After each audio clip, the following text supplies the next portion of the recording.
No, sir, you are muted, sir. You are. Namaskar, Yeah. Maharaj. Yeah. Yes, Mr. good Kumar also has joined, sir. Yeah.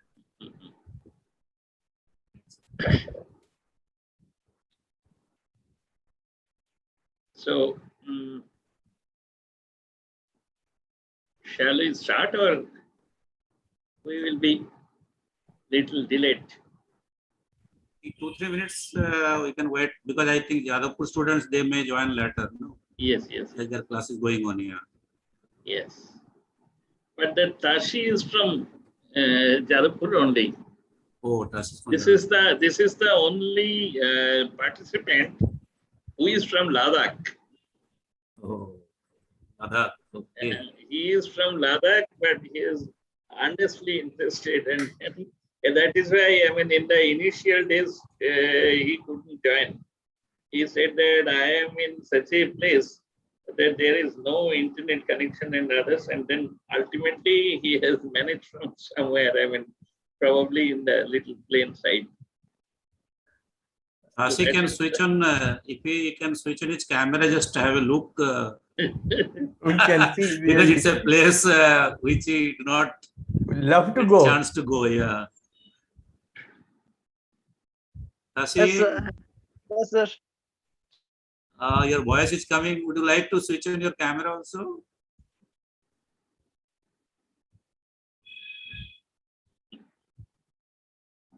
Probably, yes. Oh, Ah, I see. great. Yeah. Great. That's Great. it. Very Yeah. good. Yeah. Very good appearance. Yeah. Fantastic.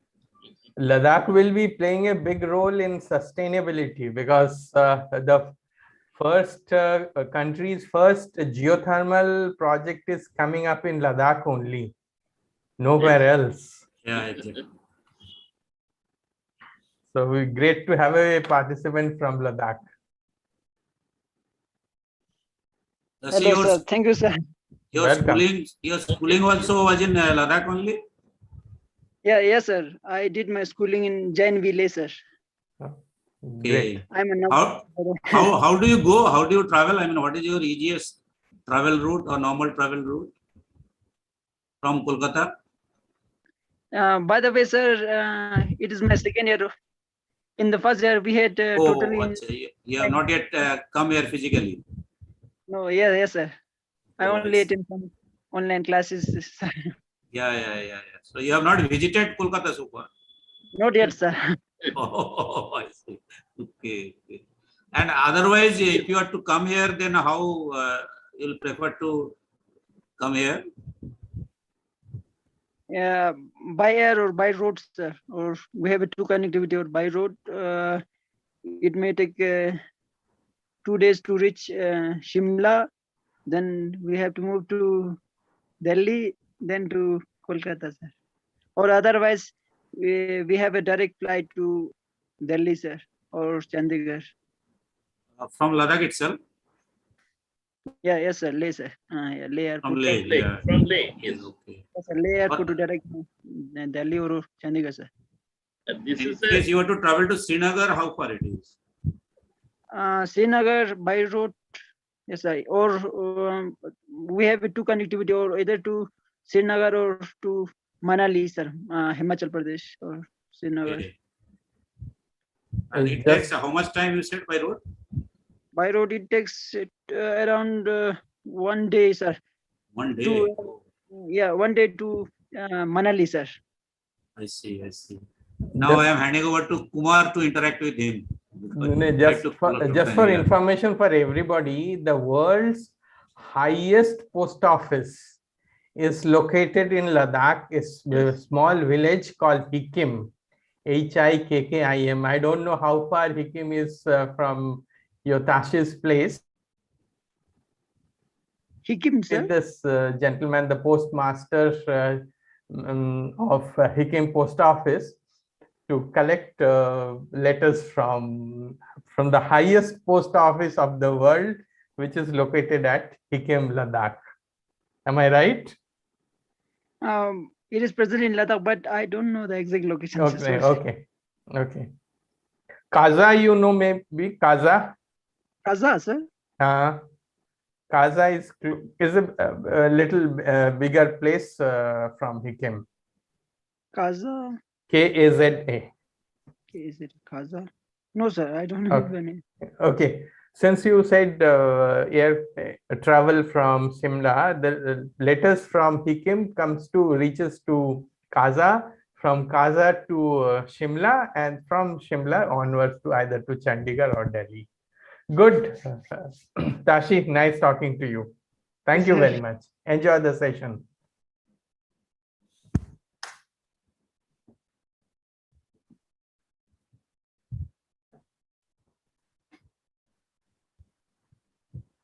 So let us start. Yeah, right, sir. Yes. So, welcome to the participants and our learned speakers. Mr. Kumar Vishash is today our first speaker, and Ashwinduda is already here. So we have got a very, very able speaker, you see, because this is a unique combination that he is basically a chemical engineer. Then he had so many years of professional experience, and he was also a student of IIFT, Indian Institute of Foreign Trade. So that is a unique combination. So I am not going to expound such a glorious career of this professor is Mr. Vishwas, but I over to him. Let him introduce himself. Then we will be more happy, more feel elated. So please. Good evening, respected Maharaj. So he is a student of Ramakrishna Mission, Narendra College. That I have forgotten to mention. Yes. That is another feather. Okay, please carry on. Sri Ashwinendu Mondal, other dignitaries, other speakers, whosoever are there, and my dear participants. I am thankful to VIEM in particular and to the Maharaj for giving me this, honorable opportunity to be present with you and to share some of the things, what is happening in sustainability in energy canvas of India. But first, prior to that, Maharaj has given me a responsibility also to introduce myself. So I'll take 2 minutes to introduce myself. It is not a typical CV or biodata. I'm a basically Indian. You may think why it's so big about being an Indian. We all are Indian. I'll tell you why.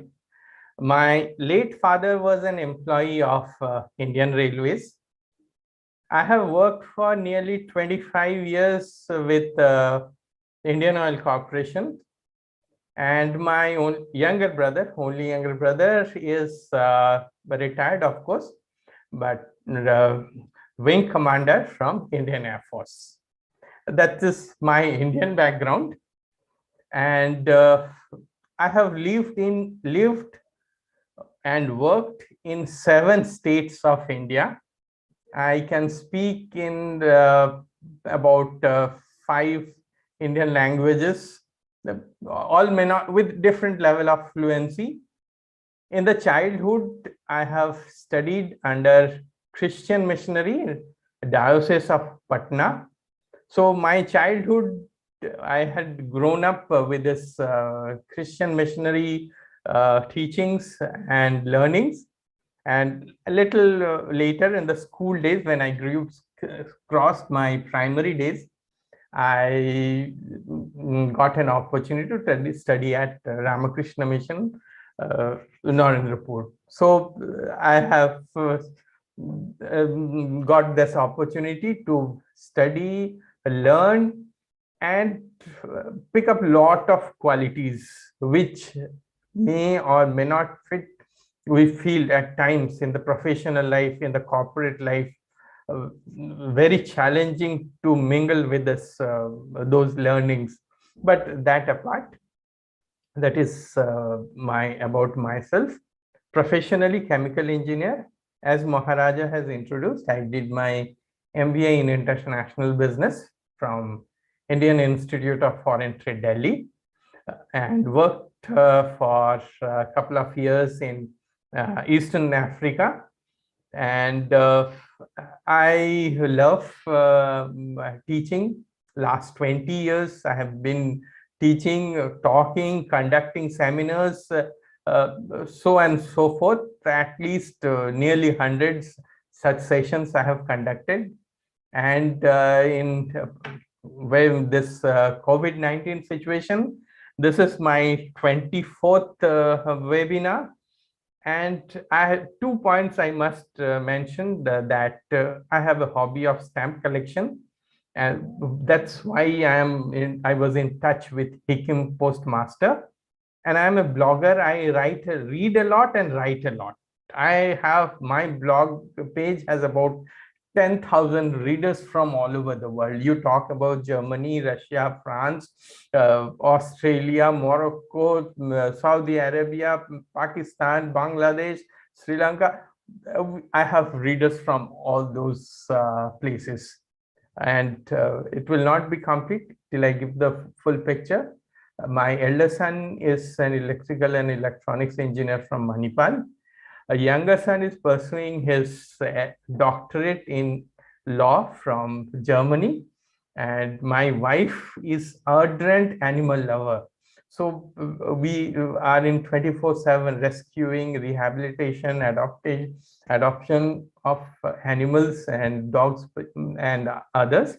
So in short, that is all about myself, what I could summarize in a couple of minutes. And now, with the permission, I go for the main topic. Right? Surely, surely. Thank you. Thanks. Thanks so a lot. Beautifully you explained. You are such a man. I mean, such teacher, but very. I mean, you can say that down to earth. Okay. Thank you. Blessings of Thakur, all that way. So we'll be talking about the given topic today. And it's very interesting. I mean, sustainability in Indian energy canvas. Let us think of India as a canvas, and what is the colors are changing, and what the sustainability has to do with that. We will talk about that. But the first and foremost thing, let us start with a small quiz. If we think that all colors comes in the form of an energy, say petroleum energy, natural gas, coal, renewable sources, from Indian perspective, which one is the most prominent? You come on the chat line, just write the number. If you think petroleum oil is the biggest color in Indian energy canvas, you just write 1 and let me see it. Yes, by all means. Why not? Sir, coal is the most prominent. Perfect. I couldn't get your name, but thank you very much. Mr. Kormukar, thank you very much. Shayan Mukherjee has also said. So with us, we break the ice and we go ahead. Coal is the biggest color. It's black. And it is painting our national canvas in black color. Let us see how we can turn it from black to green. So this is our navigation plan of today, how we are going to cover this. Let me see how best we can do in such a short time had been given to me. First, we'll talk about genesis of sustainability. Then we will talk about Energy Canvas 2020. And since energy is such a business, energy is such a domain which is interconnected with a global scenario. So if we talk about Indian energy scenario, it will be incomplete picture. To get the complete picture, we have to integrate with a global scenario. So we will see global vis-a-vis India, where do we stand today? And then we come to the Indian energy scenario, what we are doing for sustainability, energy transition, how it is happening, how we are going to natural gas, hydrogen, HCNG, many things. We will also talk about renewable resources, solar energy, wind energy, whatever we can do in the small capsule. biofuels, CBG, compressed biogas, E20, ethanol 20, and we will draw a conclusion. Well, let us start, if we are talking about India, let us start off about India 1,000 years ago.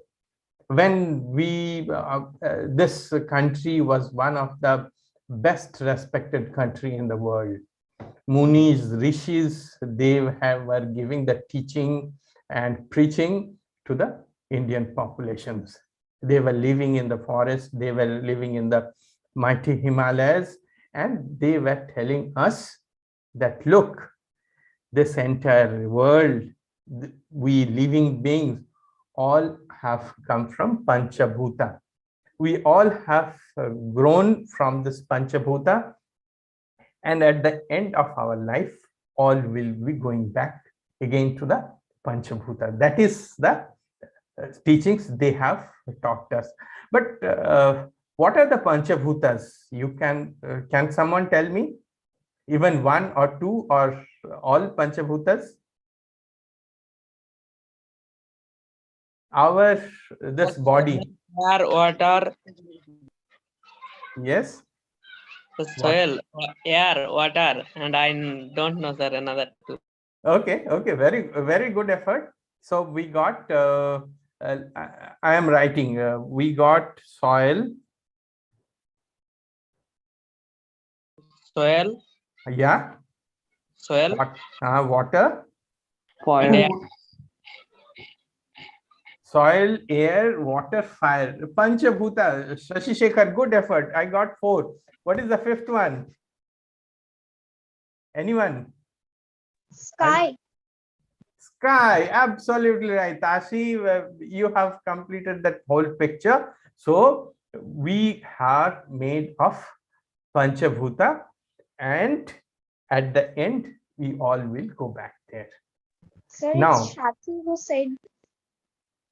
oh, Swati, I'm so sorry. I'm sorry. Okay. My apologies. Now you see what they had taught us.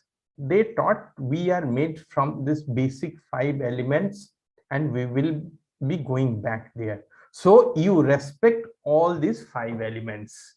So God, since people will not obey until and unless it is blended with religion, they taught us respect everything in this world. God is present everywhere. This Himalaya, that is a mountain. Westerners think it is a mountain, lifeless, but we think it is Dev Himalaya. If we talk about rivers, Ganges, it is not only a river, it is Ganga Maya, this mother Ganges. Talk about Brahmaputra, it is not a river, it is Brahmaputra, it is the son of Maharishi Brahma. So that way they had taught us over the years that respect the nature. You respect them, and through which you will be respected by the nature also. But alas, what has happened over the period of time? We have changed. We have started consuming. And where from the consumption, materials for consumption will come? Nothing but from the earth. We started drawing our resources from earth one by one, more and more and more. So a point has come when there is a point of no return. The earth, the climate, everything has changed in such a way that we are heading, and today in a situation is just in some disasters are happening every now and then. Somewhere there is a deadly heat waves. I'm talking the other day with my son who is in Germany. He's saying that weather is so warm here, it is unbearable. And just try to think that place, they don't have a concept of air conditioner. Temperature in some of the European and American countries are rising up for more than 40 degrees Celsius. They don't have a concept of air conditioner. Even he said, Papa, I'll buy a fan, but no place to hang the ceiling fans. So imagine the situation there. Somewhere it is in-season rainfall. Somewhere there is happening the flood. talk about the Greenland ice sheet. In the history known to mankind, there was never rain, but recently, the first time in the history, rain has happened there. So more and more disasters caused by the nature is happening. And if we think we are comfortable, we are living in a just like a frog in a boiling water. We just shift the position. It's happening in US, it is happening in China. So what's with India? No, we are sharing the only one earth. Some of the examples, heat waves we talked about in North America. According to the record of World Meteorological Organization, they say this North American heat wave could not have happened without climate change. That means climate change has happened. Think about flood, recent Ida in the US, flood in Germany, flood in China. China, the kind of flood, the Hubei province, what has happened, that happens in 1,000 years. So what are those forest fires? Started, we remember that Australian bushfire, and you think about Western Asia, California, Nevada, Russia, Siberia, France, Greece, Algeria, Turkey, everywhere this forest fire is happening. What's the cause behind? What is this thing? So United Nations World Meteorological Organization has done some study for the 50 years. They say that on an average, that every single day in some corner of the earth, there is disaster. Every day, 115 people are dying, causing a loss of every day 200 million worth of properties. So who's behind this? It is not nature. It is you and me and the humans. So here is only one earth in the world where we are there. We have no other place. Like a frog, if it jumps out of the boiling pot, it will be saved. But we can't jump out of this globe. We have to live in this world. So why not take care of this world? This is the only one Mother Earth we have to survive, and let it survive. And there comes our sustainability. Sustainability issues were raked up and formalized in a Paris Agreement, which was effective from 4th November 2016. And there we have voluntarily agreed, well, there are certain pockets of this agreement, that the global warming, the temperature should be brought down 2 degrees below what was pre-industrial age. We just picked up 3 points, and out of which we are picking up only 1 point. It's nationally determined contribution for India. What we have said there, the increase in total cumulative electricity generation from non-fossil fuel energy source to 40% by 2030. And for all doing these things, we are focusing our energy, our effort, convergence towards sustainability. There's a target for net zero. Now we are not talking about only the reduction by 2 degrees centigrade. We are talking about net zero. That means whatever the activity we will do, industrial, I'm sorry, industrial activity we will do, it will be net zero, carbon neutral. Some of the tentative schedules are Germany and UK by 2045, Brazil, USA by 2050. China, they have said they will become net zero by 2060. India may also declare some target by COP26. COP is Conference of Parties serial number 26, which is scheduled to be held in Glasgow in the month of November 2021. Let us have a look from global, and now afterwards we will come to India. According to the BP Statistical Review, it's available in the net. Every year in the month of June, they update the previous year. Year means calendar year. They have said in the 2020 there is a drop in global primary energy. What is primary energy? Anyone?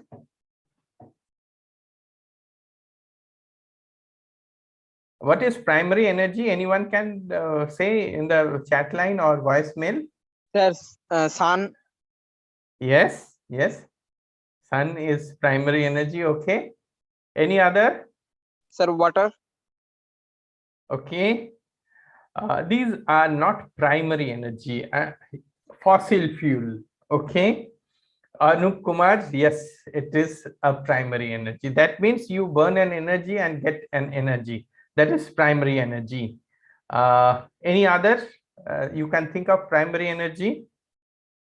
I'll explain, of course. Atomic energy. Atomic energy. Who said this? Krishnakanta Senapati, sir.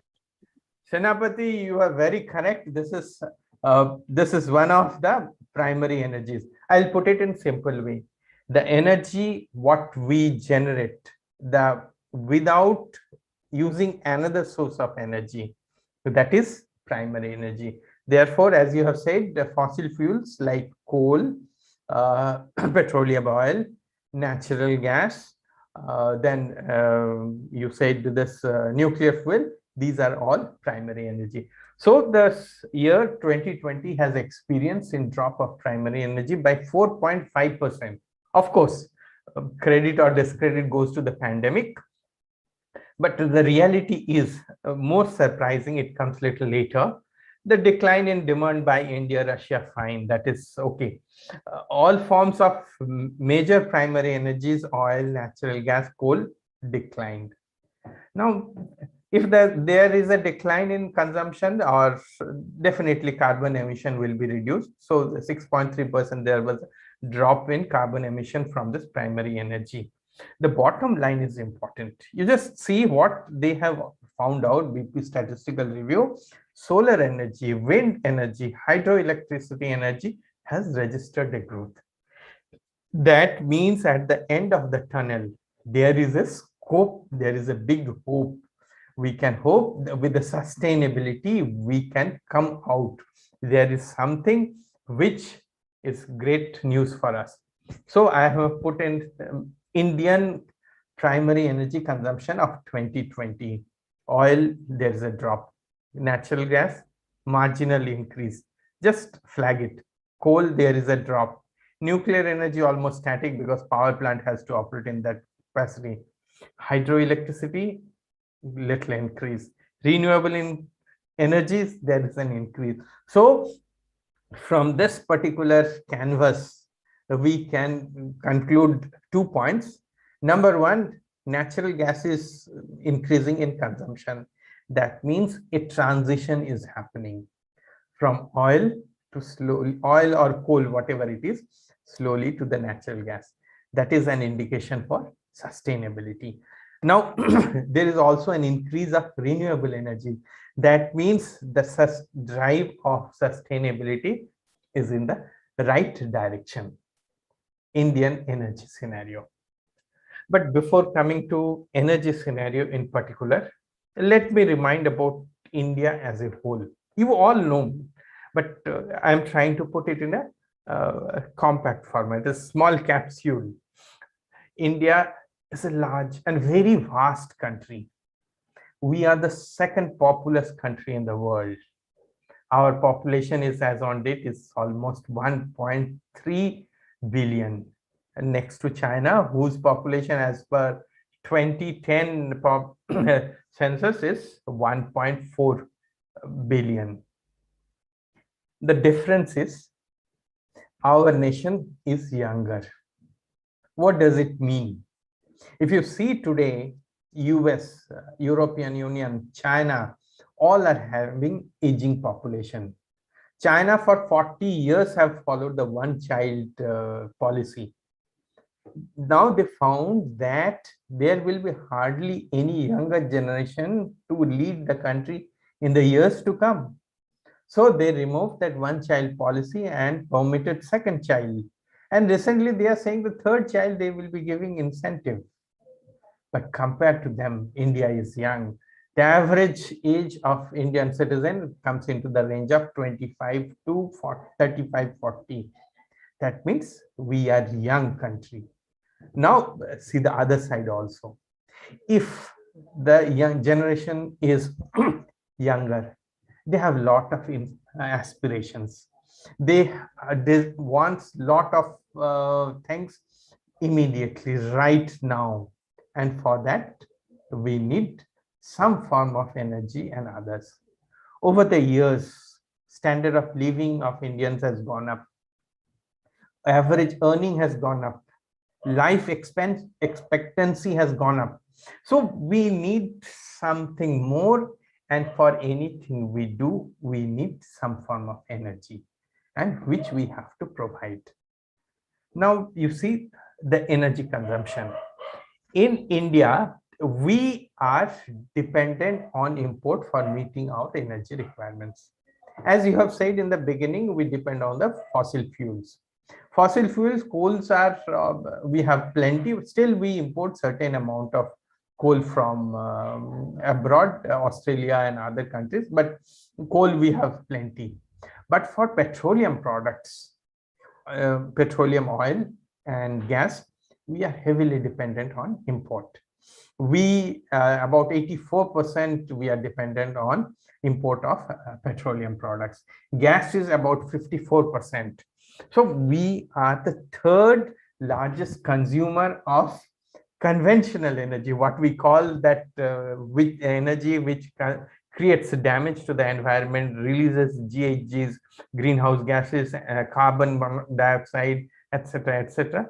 We are heavily dependent on import of these materials. Now, if we have to replace them, we have to look for certain alternatives, and that is why we are talking about sustainability. These points we have already covered, and interestingly, we are the third largest economy in Asia after China and Japan. So what are the four pillars of Indian energy canvas, or the four major brushes in the Indian energy canvas? Number one is access to the available energy. You and me, we are talking, we are communicating, our systems are working, all are driven by electricity.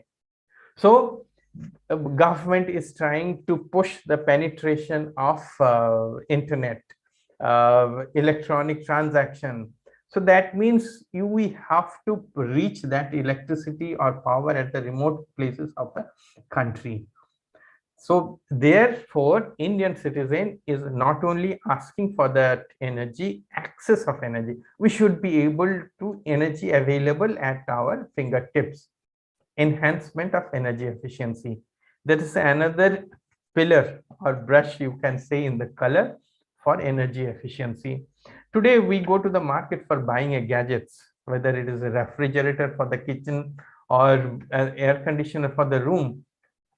We look for the stars, not in the sky, but on the gadget itself. If it is a 3-star or 4-star or 5-star, that means the same amount of energy it is consuming, but it is giving more output. That means that they are the gadgets, the equipments, it's becoming more and more energy efficient. Energy security of the nation. You know what is happening in that Ladakh border of the country. And it's also in the Western Front also, what the changes is happening geopolitically. So this is an area of worry for the country. And you remember in this 20th century, the wars are fought for oil, and they are also fought with oil. That means for energy security, we should have adequate oil or some form of energy, which we are talking about the sustainable energy form, which should be available for the energy security of the nation. So when India become a 5 trillion economy, we should have that sort of energy flexibility in our hand. So what is the changes happening in this in this country, energy demand is increasing. We have explained younger generation development activities, both industrial and agriculture. So there is, yes, we should not forget that India is an agriculture based country.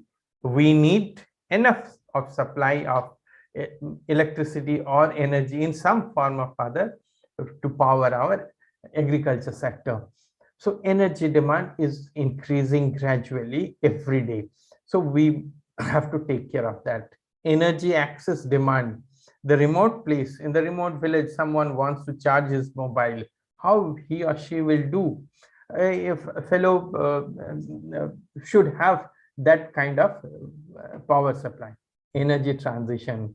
We have drawn some conclusion, or we have some inference from the BP statistical review that the energy transition is happening. It is fact worldwide. It is also fact for India also. Asking for increased energy efficiency everywhere. I quoted examples of domestic gadgets, but it is everywhere. Takes example of Indian Railways. Indian Railways is the biggest consumer of diesel. They call it power, we call it engine. Those are run on diesel power. Gradually, they are shifting to electrification. And I think by 2030 or much before that, they have a target to de-dieselization. That means Indian Railways will not run on diesel, they will run on electricity. And how that electricity will come, that is a secondary question. But that burning of diesel to run the cargo, run the passenger trains will be stopped as per their railway map. So energy efficiency will be increased. The electricity powered engines will be coming, will be developed, and those are already in process. So it will be a great scope for energy efficiency. Green groups are working worldwide as well as in India. Everyone say that you go for cleaner and cleanest possibly the green source of energy for the sustainability. How we can do that? What should be our strategy? Number one is substitution of demand. I'll explain what do we mean by substitution of demand from sustainability point of view. You think of a remote village, and there the need for the kitchen is met through firewood. So they have a demand, they need some energy source to run their kitchen, and it is met through firewood. And as it burns, it deteriorates the health whosoever is in the kitchen, and it pollutes the atmosphere also. Substitution of demand means provide them LPG cylinders, provide them subsidized or free gas oven, give different kind of incentive so that the demand is substituted with something energy efficient, something green sort of energy source. Increase in energy efficiency norms. That means earlier we were not bothered about triple star or 3-star. When the BE standard was introduced, the manufacturers have been forced to follow the norm. When the government said that no more India will be running on Bharat stage 4 kind of fuel, petrol and diesel, till 31st March 2020, all India, we were running petrol and diesel cars on Bharat stage 4 grade of fuel. Government said we will not go from Bharat stage 4 to Bharat stage 5. That norms, efficiency norms was revised. They said in a quantum jump, India will go from Bharat stage 4 to Bharat stage 6 level of pollution, quality of petroleum products, effective 1st April 2020.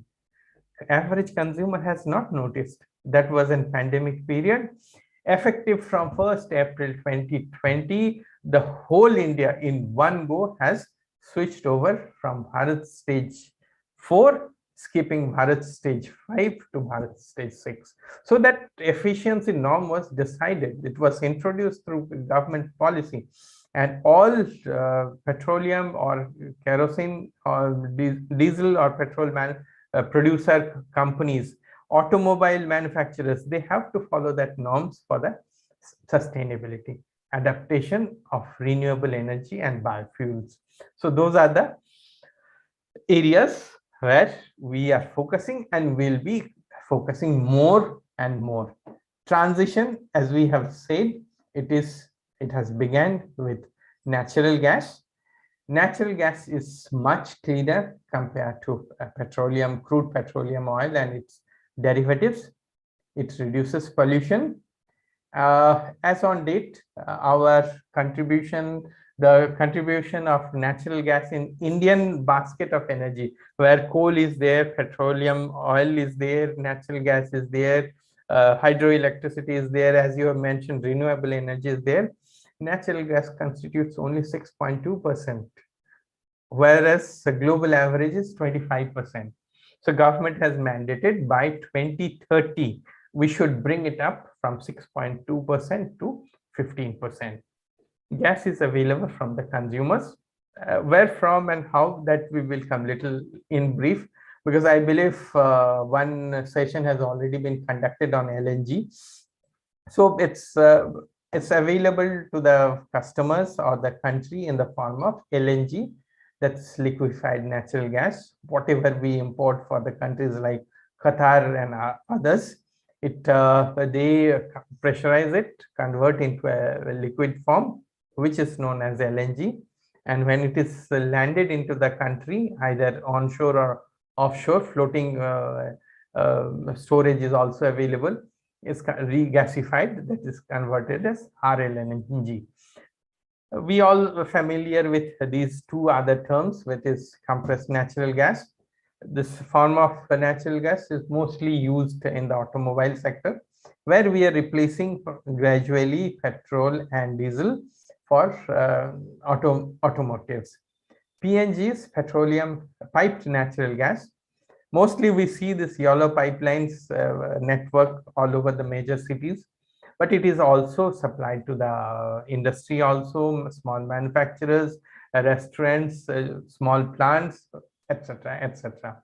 There's another form of LNG or natural gas, which is known as HCNG, where we blend hydrogen with compressed natural gas. And in Delhi, the capital, one plant has been put up, and 50 buses of Delhi Transport Corporations are running successfully on HCNG, and they have long Yes, sir, in Panipat refinery. Come again? Yes, sir, in Panipat refinery, I heard that HCNG plant had placed there. Okay, that's lovely. Good piece of information. Thank you very much. So in many places, we are conducting such experiments. One thing I also would like to tell you, we talked some time back, we flagged an issue of substitution of demands. So in the kitchen, we are trying to do something that is known as city gas distribution. In short, we call it CGD. And it was through this, we are trying to reach this piped natural gas into the kitchen. And as on date, they call it instead of district, city, towns, village, India has been divided as geographical areas. So 10 auctions have been done for city gas distribution, and once implemented, implementation is fast happening.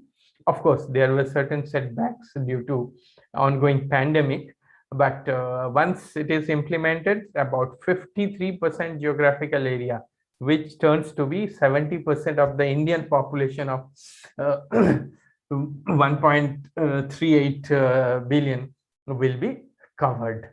So not going into that, simultaneously, I must tell you the critical areas, difficult areas.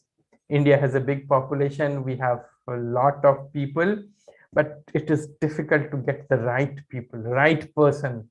So when we conduct interview at any grade, we find it's difficult candidate employable. The same thing is happening in the city gas distribution. So all companies, they have set up some centers to educate people, to train people. So their skill development institutes has come up. Now, sustainability, gas transition, all sounds fine, but we must tell the other sides also, difficult areas. Domestic production is very, very limited. We have very limited discovered gas sources. So it is met through import. So as we have to try to increase the domestic production, till such time any domestic successful inventory is available, we'll have to depend on imports. Yes. What's the color of the hydrogen gas?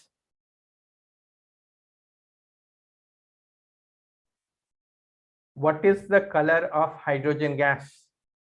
You can say, or you can write in the chat line. Anyone? Colorless. Oh, lovely. Have you heard green hydrogen? Have you heard green hydrogen, blue hydrogen? Yes. Oh, Sir. lovely, lovely. What is green hydrogen? So I don't know, but I have heard that. Oh, green hydrogen. That's why you are here. I appreciate. That's why you are here. If you know all those things, then you should not required to attend this session. There are various kinds of hydrogen. Literally, they are colorless, but for the technical reason. And how commercial hydrogen is generated, commercial generation of hydrogen, how it is done? Anyone? Can you tell me how we generate hydrogen commercially? Simple method. At least you can tell me the principle.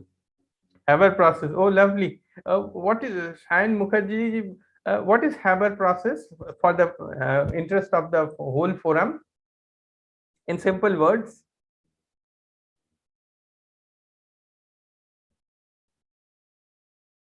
Haber process is fine. What is done there that hydrogen is generated?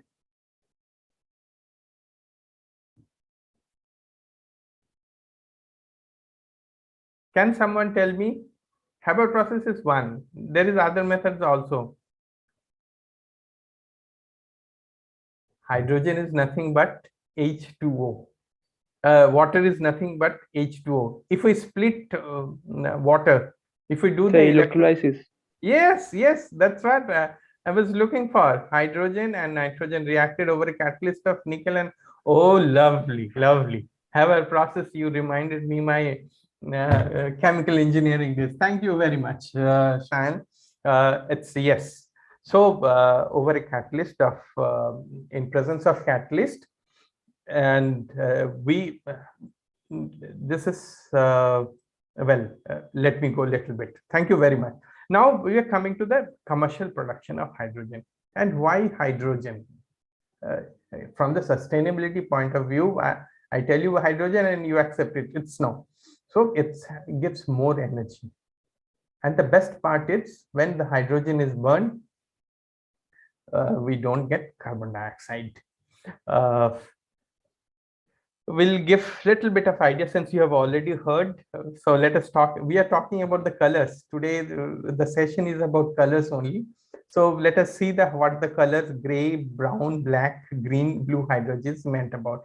Gray hydrogen is produced from natural gas, and when it is produced, since it is natural gas has our hydrocarbon, we generate a lot of carbon dioxide along with that. So it is not a carbon neutral process. It creates a lot of pollution. Brown hydrogen is generated when is called brown hydrogen when we use petroleum oil or lignite coal as a resource. If it is bituminous coal, it is black hydrogen. Green hydrogen is through electrolysis of water. You have said rightly, when we conduct electrolysis of water through electricity, and that electricity has some green source. That means we have got through solar energy or wind energy or something, or hydroelectricity, which is green in nature, which is not by burning some other kind of fuel. So that is known as green hydrocarbon. And what is blue hydrocarbon? Its origin is same like a gray or brown or black hydrogen. The difference is when this carbon dioxide is produced, it is captured. It is not released in the atmosphere, and it is stored somewhere in the mine, somewhere in the through some all certain different processes. So that is that the click is that in generation of that particular type of hydrogen, carbon dioxide is not released in the atmosphere, and that is called blue hydrogen. Well, it has a price tag attached to that.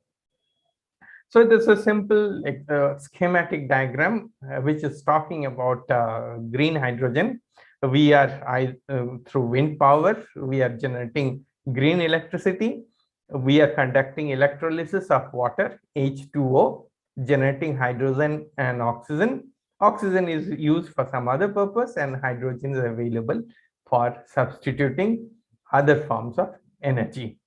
Green hydrogen mission worth 800 crores has been launched on 75th Independence Day of India on 15th August. So there is a big push from the government for the sustainability point of view that we must have green hydrogen in a big way. They have also laid down a roadmap. I'm just quoting a few examples that will show you how it is happening. By 2023-24, refinery uses oil refineries. They use a lot of hydrogen for their process. That the 10% they have to produce themselves by whatever process they are convenient to them, and within 5 years time it has to be increased to 25%. Not only the refineries, fertilizer plant has to start with 5% their own generation, and in next 5 years it has to be increased to 20%. And after refineries and fertilizer plants, it will come to the automobile, steel industry, those who use hydrogen in a big way. Some of the examples in reality, what is happening: Indian Oil Mathura refinery is setting up the first hydrogen plant, green hydrogen plant, I must say. Reliance is doing a lot of work, time permitting. We can deal about that in details. Adani Group is also working for technical collaboration with Italian company. NTPC will be setting up an hydrogen refueling plant in Ladakh. Renewable resources, time is short. I'll try to touch upon them as fast as possible. As on date, the capacity of renewable resources electricity generation of India is 100 gigawatt, and we have a target by end of 2022 that we will reach to 175 gigawatt, and India is confident that we will reach that. And not only that, by 2030 we will take this to a figure of 350 gigawatt. I mean, in the world, India is one of the leading country in implementation of renewable resources. Sun God is very kind enough to India and other countries. We have to harness that power. There are a lot of schemes. One scheme is Kusum. It says it is for the mostly targeted for our farmers, for the agriculture. They use lot of generators for running their shallow pumps and tillers and other devices. So they are being given incentive to set up their own solar electricity generation plant. The advantage is they will become producer, they will become user, and if they have surplus electricity, they will sell it to the state electricity board. So it is a win-win-win kind of situation for them. And besides reducing the level of pollution, it will be helping that de-dieselization of the agricultural sector, as we have talked about the similar effort by Indian Railways. So International Solar Alliance has been formed jointly by our Honorable Prime Minister and the then President of France. And believe it, the headquarter of this international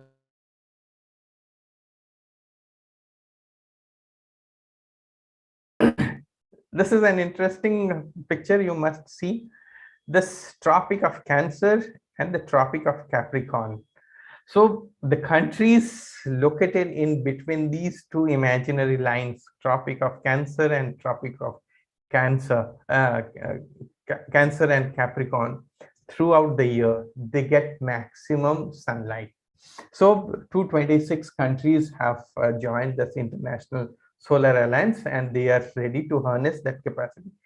This is a practical example I have quoted. I'm quoting it here for the sustainability. This gentleman name is Muhammad Ansari. He is from a small place of Jharkhand. Jharkhand is a state known for its natural resources, coal belt, but unfortunately, the power supply is very erratic in that, and particularly the small towns and villages. This gentleman and his wife runs a tailoring shop. Powered sewing machine is there, and most of the time there is no electricity, so they sit idle and they don't have any resource to carry out the work in absence of electricity, because the motor is not running, the machine is not running, so how they can do the work? So some NGOs came and helped him to set up a solar panel on his rooftop. So in the picture, he was cleaning his solar panel. With this, he is generating electricity, and which ensures that he runs his tailoring shop throughout the day. And not only that, that neighbors come to his home to charge their mobile. So this is the perfect example of sustainability which is happening into the world. Biofuels, there are many schemes. One is the compressed biogas. In this compressed biogas, we have a target. We have issued LOIs, that means letter of intent, of 1,500 plants that will be set up by entrepreneurs, and which will, and we have by 2023, we have an ambitious target of 5,000 compressed biogas plant, which will be supported by all these companies. They will give you technical know-how, they will give you support, they will help you getting bank loans, government subsidies, etc., etc. Without this, the story of sustainability will not be complete. This is ethanol blending, ethyl alcohol blending with your automotive fuel. Presently, it is a target of 5% blending. By 2022, we will be doing 10% blending, and by 2030, it will be escalated to a level of 20%. That's why the scheme is known as E20. And if we talk about electricity, without electrical vehicle, the story will not be complete. The many countries, many states in India have given a lot of subsidies, incentive schemes. It varies from one state to another, but everywhere there is incentive. Government will give some incentive. They will not have to they will be exempted for that registration fee. They will be exempted for that road tax will be free. All those things are to give a boost for the electric vehicles. And if electric vehicles are there, electric scooters cannot be far behind. Ola scooters is about to come, and they have done a booking on a single day. They said that you deposit 500 rupees and book a Ola scooter, which will be coming down the line in a couple of months. And on a single day, there were 1 lakh booking. Can you imagine the amount of awareness and interest among the people that they have not seen the model? That model has not come onto the road. The specification is not known. But since the company said it will be coming out with an electric scooter, 1 lakh people has made the booking on a particular day. So we are now concluding our session. The number 1 is Indian energy canvas is being painted green. From black, we are painting it green. Increased awareness of the citizen, forcing energy companies, whether it's oil companies or electricity companies, to think and act green. Green energy is coming big way, and 2 of the main highways are renewable resources and biofuels. And you take it as spoken by our Honorable Prime Minister, India is definitely going to be Atmanirbhar on energy production, particularly renewable energy. And by 2047, the 100th year of independence, we will emerge as an exporter of energy worldwide. With this, I am concluding this session. Thank you very much. And I am open to any questions. If you have, I am there. Over to the moderator. Thank you, Kumar. Thank you, Mr. Kumar Vishwas. Whatever, Kumar will find. No, actually, you see, when a person gets this job, so he got some unusual, you can say, responsibility and rights and privileges that one should not have. So like that. So from that standpoint, I told you, Kumar, but from the standpoint of your professional career, I should say that okay, Mr. accepted. Okay, so we have our another speaker. Actually, the thing is that I have to join another meeting just after a few minutes. So let me introduce our next speaker, and then our transmission coordinator, Omi.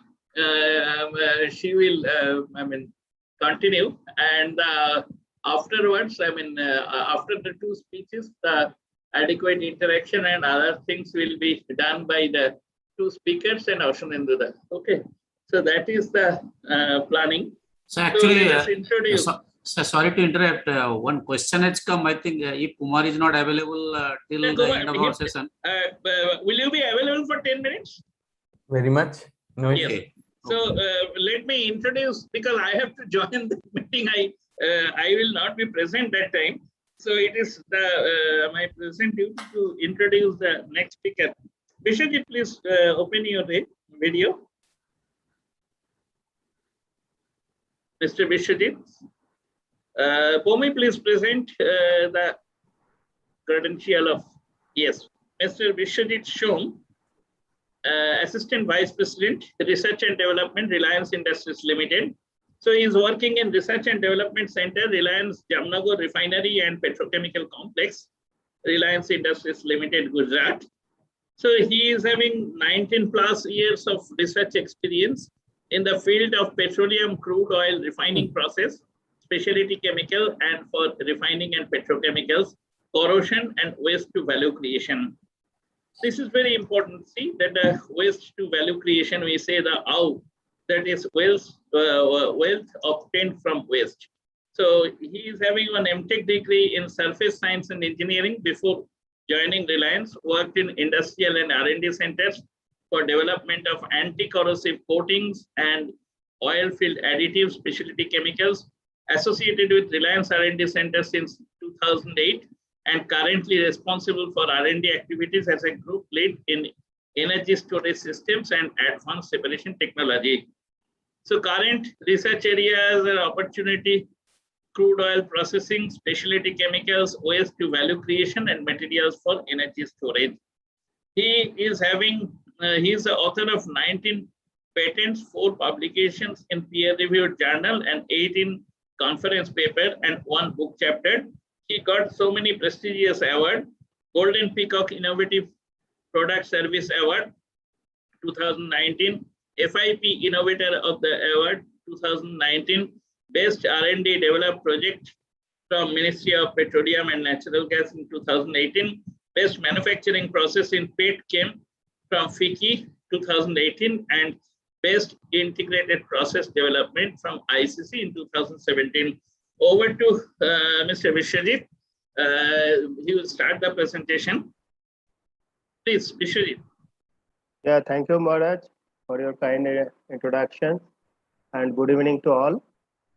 And thank you again for giving me opportunity to provide some insight on 1 or 2 topics in that forum. Already now Mr. Kumar Vishwas was presenting nice presentations and eye-opener for that, how transitions will occur from this conventional energy to this green energy.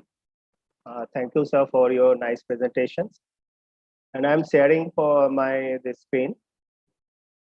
We'll interact after my presentation. I will try to complete this within this time. 1 hour is time frame. I will try to finish it within 45 minutes. Then there will be enough time for interactions with the participant.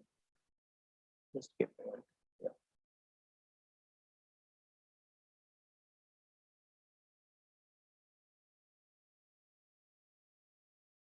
Is it visible on the screen? Not yet, sir. Not yet.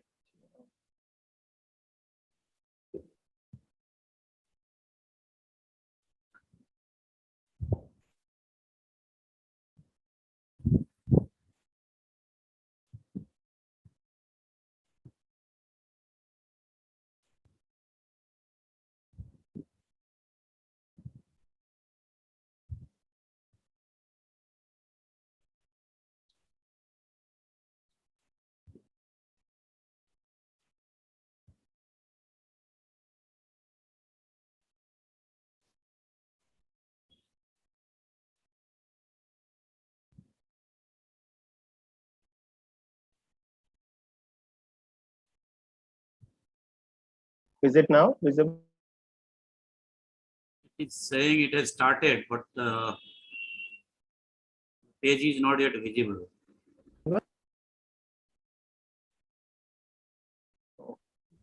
Message is coming that you have started screen sharing. Yeah. Yeah, but the presentation. Yeah. Now Now it is visible. Yeah. Yes, it is all right. Go ahead with that, Vishwajit. Yes. Go ahead with that. I'll put it in the presentation mode. Yes. Okay. Thank you very much.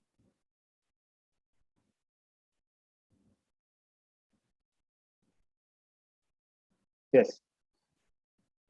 My presentations will be on this one of the refining issues, refinery issues. Every refinery is facing challenges. That is regarding the organic chlorides in the crude oils. So my presentation title is the phantom chloride in the crude oils and challenges in refinery. This is the normal disclaimer from my company side. That means that whatever I will talk and discuss here, it is my own perceptions. There is nothing to be, you can take it from Reliance. And this is a short, whatever the Reliance is doing, that one slide is there. That is this conventionally Reliance was a back integrated company. It started from the yarn and this manufacturing. Then they started manufacturing of the petrochemicals. Then they started this refining and also the upstream. And here slowly we are in this Digital Life Geo and then Reliance Retail. And the refining and hydrocarbon business has named. It is in oil to chemical. Because I think in the Monday the discussion was there, and my senior colleague Mr. Sukumar Mandal was providing a lecture on that. So slowly we are moving towards the chemical. moving towards that chemical, not in the oil. So that part we have changed our name. আচ্ছা question refining আনসারটা তো business. হলো না, এটা শুরু হয়ে গেছে। এদিক থেকে রেন পর্যন্ত থাকবি না, না তোর কোনো অ্যাক্টিভিটি আছে নাকি এরকম? আছে না, একটাই কোশ্চেন ছিল মেনলি চ্যাট বক্সে। হ্যাঁ এয়ারক্রাফটটা, হ্যাঁ নট এটা, আচ্ছা আচ্ছা দিয়ে দিয়েছিস, তাহলে ঠিক আছে। তাহলে ঠিক আছে, দেন ইউ ক্যান প্রসিড করুন। ঠিক আছে, আমি ওই সময় দেখে নেবো যখন এন্ড হবে। In case you are there I will put you in, other জানি না এ কখন শেষ করুন, জানি না। এই দুটোই, হ্যাঁ এটাই লাস্ট। ওই হয়তো, হ্যাঁ যদি হয় আর কি, মানে it's not essential. Okay, in case you are getting time to get in or you are in, তাহলে আমি তোকে ইনভলভ করবো, নাহলে আমি শুধু এটাই ডিল করে নেবো। কেন স্বামীজি বোধহয় আউট হয়ে গেছে, যেটা বললো ওর একটা আলাদা মিটিং আছে বললো না, যার জন্য চলে গেল। তো আমাকে তো এন্ডে থাকতে হচ্ছে, তো আমি দেখে নেবো যদি তুই ওখানে থাকিস অ্যাজ পার্টিসিপেন্ট না, then I will raise some questions for you, otherwise ঠিক আছে। Thank you. না না না, থ্যাংক ইউ, ভালো হয়েছে, খুব ভালো হয়েছে। Hello. Hello.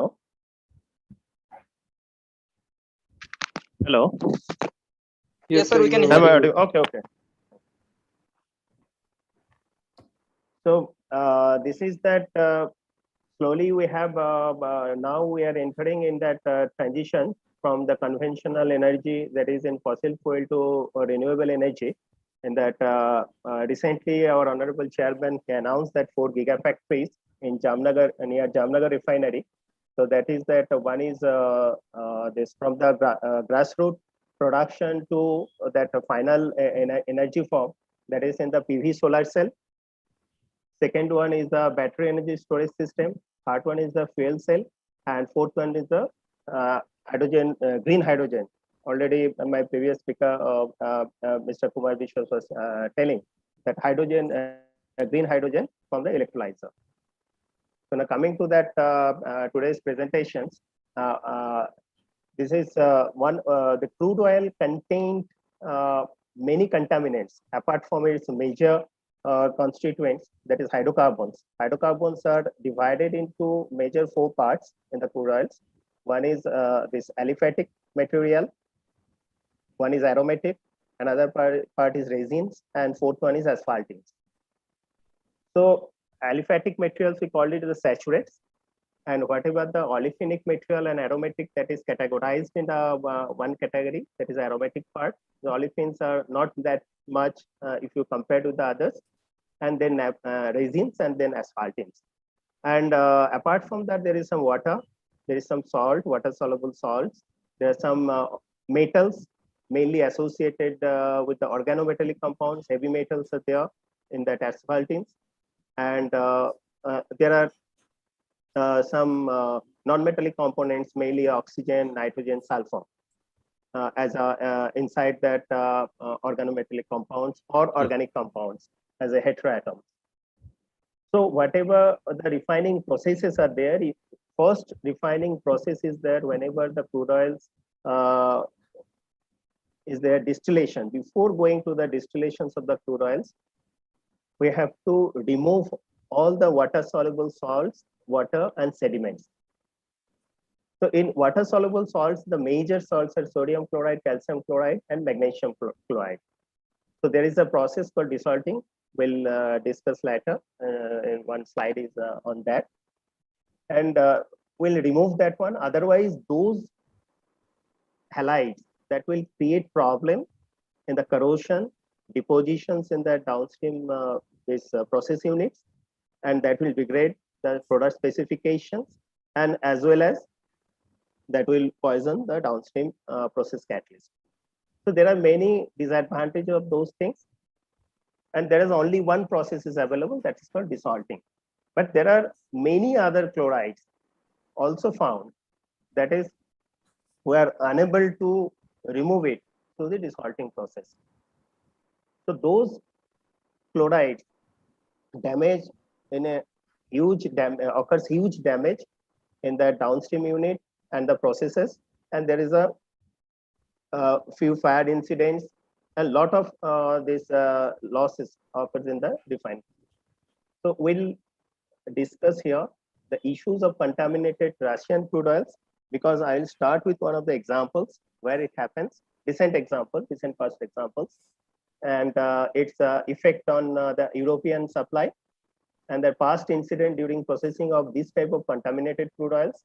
And then I'll touch upon the chlorides presence in the crude oils, and then today's topic, the phantom chlorides, and then sources and problems of organic chlorides in refining process, damaging effect in refining process by those organic chlorides, and how refiners are handling this type of organic chlorides, organic chloride detection methods, what are the available solutions, and then I will conclude. Then I'll start with slightly differently. These are, you can see there are 4 newspaper cartoons are there in April. If you see, it is in April 2019. Just I want to put my pointer. In April 30th April 2019, there is a Reuters reports is there. There is a Maritime Executives reports is there. Bloomberg reports is there in the Moscow Times. All are talking about if you see the headlines, how Russia contaminated $2.7 billion crude oil exports to Europe. So if you see this Russian, that this western part of this Russia, and that part is near to the eastern part of the Europe, and that contaminate that crude oils they supply to the Eastern Europe, many countries of the Europe. And due to that contamination, so within the 1 week of time, there is a different shutdowns occurs in the Eastern Europe refineries, and there is a huge loss of $2.7 billion. So what happened in that? If you see in April 2019, there is a high alert for the refineries in Central and Eastern Europe, a major disruption to supply for the world's second largest oil exporter. So there is a Druzhova pipeline. It is in that Russia, and it covers 5,500 kilometers, the pipeline network from Russia to Central and Eastern Europe. And volume of contaminated crude oil was 5 million tons, equivalent to the month's exports via Druzhova network. So throughout that Druzhova pipeline networks, whatever the crude oils was supplied to the Eastern and Central European refineries, so that was around 5 million tons. And it was found there are some issues, all those crude oils, because we maintain crude oil specifications for the ease of operations, trouble-free operations. So it is, and few contaminations still we mark as a red mark, because there is no particular solution to resolve those issues and get rid of that. So this type of problem is one of that. And refining capacity of European linked to the Druzhova network was 1.8 million barrel per day. So those European, Eastern and Central European refineries were very much dependent on that export of crude oil import from that Russian Druzhova pipeline and suppliers. So then it was analyzed that what is the problem, and it was found that 150 to 330 ppm parts per million organic chloride was present in that crude oil, supplied crude oil between April 19 and 22, whereas that the limit was max maintained by the refiners for a particular crude oil that contains organic bound chlorides. Maximum 10 ppm is allowed, but in the process, during the process, it is allowed, it's only 1 ppm. And one point I want to mention here, that in any refinery that doesn't process a single crude oil, there is always a blend of many crude oils. In our Reliance refinery, we can say there is always a blend of 15 to 20 crude oils with the different grades, different parameters from different locations of the world. Actually, why it is so? Because to maintain the specifications, because whatever our process equipments and processes are there, there are some limitations. We cannot process high acidic crude oil, high acidic crude oil, because there will be some corrosion related issues. We cannot process high water content crude oil. So there are two aspects. One is the economic aspects. You cannot push water and in the distillation column, more water. And secondary, that will be associated with some contaminants, mainly water soluble salts, that will hydrolyze during that distillation process, and that will form the HCl, and that will create the corrosions at the overhead of that distillation column. So those type of things are there. We cannot process more sulfur containing crude oils because in our diesel, you know, there is a different specs in the diesel. That is Euro 4, Euro 6, equivalent to BS4, BS6. And now we are, earlier there is a 50 ppm diesel was available in there, and now the spec is 10 ppm, below 10 ppm. So if we process more sulfur containing crude, then this processing cost to make the spec will be higher. So then there is a trade-off. So why then we are also processing the high sulfur containing crude oils, but there is a blending. If you blend with low sulfur with high sulfur, this is one of the examples, then you can maintain the specifications. So here also the similar thing. So the 10 ppm is allowed in a particular single crude oil, but after mixing with other crude oil, that should be less than 1 ppm. And the refiners was unable to process those crude oil even after providing huge amount of the discount, because there is no solution for that. And that will create some issues, even that will create that destructions of the refiners or damage of the properties and manpower. So normally in another things in the refining industry, that if the crude oil contains more contaminants, those crude oil called opportunity crude oil, and whatever the normal price of the crude oils, one can get in a much lower price on that. So then if you have some process to remove the contaminant and process that particular crude oil, then you can get the greater margin. You can get the better profit out of that. So cost of contaminated crude oil was 2.7 billion USD at current price. At that time price, European refiners reduced purchase of Russian crude oils up to by 1 million barrel per day. That was a 1.8 million barrel per day, reduced to procure that one. And the scale and severity of the problem was rated very high severity, was rare. So the oil was contaminated with organic chlorides, compounds used to boost extractions from oil field by cleaning oil wells and accelerating the flow of crude oil. Because there are, we'll see in the latter, there are many sources are there, how that crude oil can be contaminated with organically bounded chloride. And next few incidents I will highlight that is happening due to organic chloride contaminations. If you see from that year, from 1978 to 2004, few things I have, these are the major incidents, because right now where awareness is there and people know that these are the things and how to tackle those things. But many of the cases people want to avoid to process this type of crude oils. If you see all, I think NHT is naphtha hydrotreater. So majority of the damage and incident happened in naphtha hydrotreater. CDU means crude distillation unit. This is the this atmospheric distillation unit. There are two distillation units in the crude oil. One is CDU called atmospheric distillation unit, from which we can get up to diesel bench cut, distillation cut, that is up to 370 degrees Celsius, 360 to 370. And another is there that residue of the CDU will process in the VDU, vacuum distillation unit, from where we can get that vacuum gas oil and then vacuum residue. So majority of the problem happens in the naphtha hydrotreater unit and this crude distillation unit. We'll see later why these two units are affected more. If you see everywhere, it is the same. Hydrotreater, this is the HDT, it is diesel hydrotreater unit. So there are some cases also found in that. And majority of the cases, there is a leakage and fire due to the corrosion at the overhead. Now come to the point, there are, I told that there are two types of chlorides are there, and there are two types of chlorides now.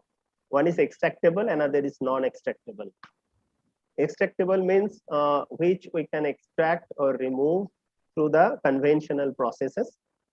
and another is non-extractable, that is not removable by those processes, conventional processes. So extractable is mainly inorganic chloride salt. It is dissolved or associated with that water, and water means it contains individual chloride content maximum 3, 4, 5% water, depends upon the crude oil to crude oil. But we have to remove that water from the oil before processing. And few at least 1% crude oil is always water is always with the crude oils due to the polarity of the water and that some polar components of the crude oils. And we have to remove those water along with the water soluble materials and muds and sediments, all these things through desalting process.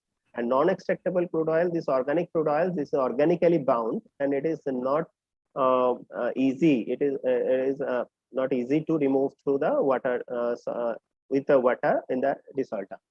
So majority of this inorganic bounded chloride, these are the NaCl, calcium chloride and magnesium chloride, and typical ratio in the crude oil is 75% the NaCl, magnesium chloride is a 15 the ratio out of 100, and 10% is the magnesium chloride, and it is in the form of the salt. And salt is specified and measured in the any crude oil as a ppb, parts per barrel. So this ppb, this is coming as around 46 ppb, coming from the 1 or 2 ppb to 46, 45, in some rare cases 100 ppb or so. And there is a higher limit of that, which type of the maximum, how much salt containing crude oil we can process in our unit. So this is around, in our refining Reliance case, it is around 50 to 60 ppb, not more than that. And that's why we are blending the crude oil so that we can fall within that range. And these chlorides we can remove through the desalting process, and there is not a major concerns of those inorganic salts. Easy to remove. And poor desalting, if desalting process is not adequate and it is not efficient, then the remaining salts will go along with the crude oil in the next step. Next step means in our distillation stage, CDU unit. And there is the temperature will be higher there, around 270 to 80 degrees Celsius, and there is a chance of hydrolysis. So in case of sodium chloride, the hydrolysis temperatures is higher than the magnesium chloride and calcium chloride. So around 120, 130 degrees Celsius temperature, magnesium chloride and calcium chloride will hydrolyze, and that will form the HCl. The HCl vapor will go across to that distillation column and to reach up to the top portions, and there that will condense. And then there will be overhead corrosion due to HCl. So there are other aspects are there. There is a separate this topic and chapter is there, overhead corrosion. The crude oil contains some ammonia, and that will form with ammonium chloride, then that will deposit on that, the overhead, and then HCl vapor will be there with on that, and under deposit corrosion, and that will corrode that and leakage will form. And there is other these processes are there, how to tackle that one. And then result severe pitting corrosion, what I was talking about this in the overhead. So a significant factor that contributes the corrosion exerted by crude oil is through formations and accumulations of the chloride. So in the refinery, whatever the corrosion related issues is one of the major concern in the refining process, and the part of that is coming from the chloride corrosions. So whether it is inorganic chloride, whether it is organic chloride, and another part is from the naphthenic acid, because the crude oil contains some acidic organic compounds. There is a majorly monocarboxylic acid with some cyclic structure, and it is called naphthenic acid. So it is not like your acetic acids or propionic acid type of things. There is a group of acids with this generic structure is called naphthenic acid. Cyclic this carbon ring with some pendant of alkyl group, and it's attached with this carboxylic acid group.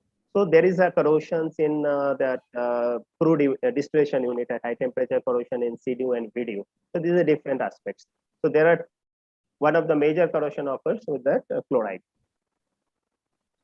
Then before jump to the organic chloride, I will just let you know something about the desalting process.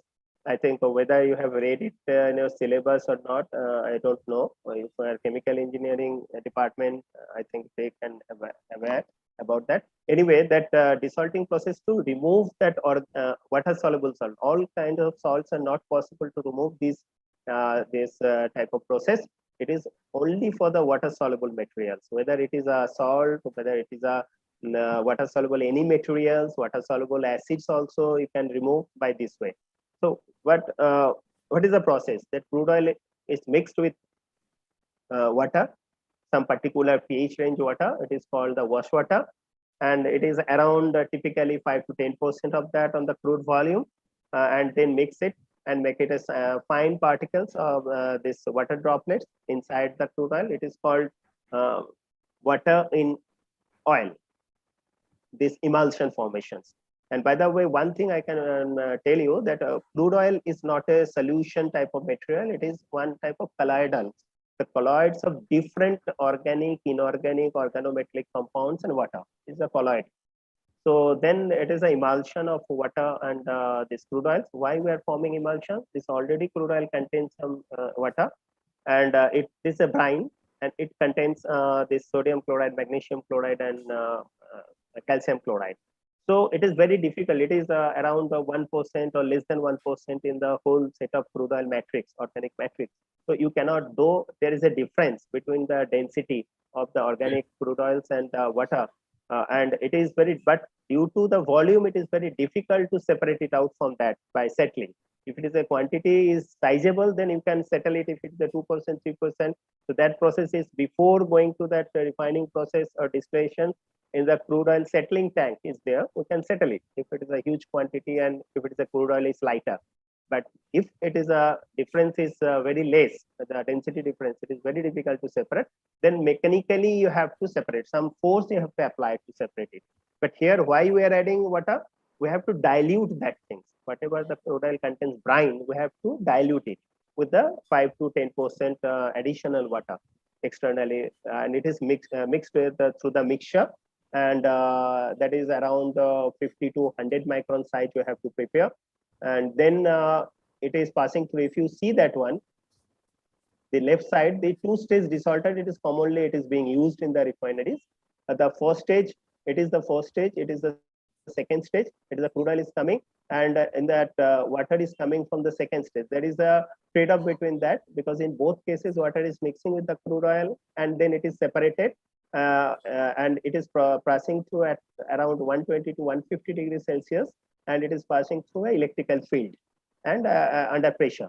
So during that electrical, if you pass it through electrical field, whatever that polar materials, that water, that will be separated out from the crude oil, and whatever the small particles or droplets of water that will coalescing will occur, that will coalesce and form a bigger droplets, and by that Stokes law, it will accumulate and phase out from the system. Because always that water, your with brine, the water is a density of 1, the brine will be more than that 1.01, 1.02, like these things, the basis of that brine concentrations.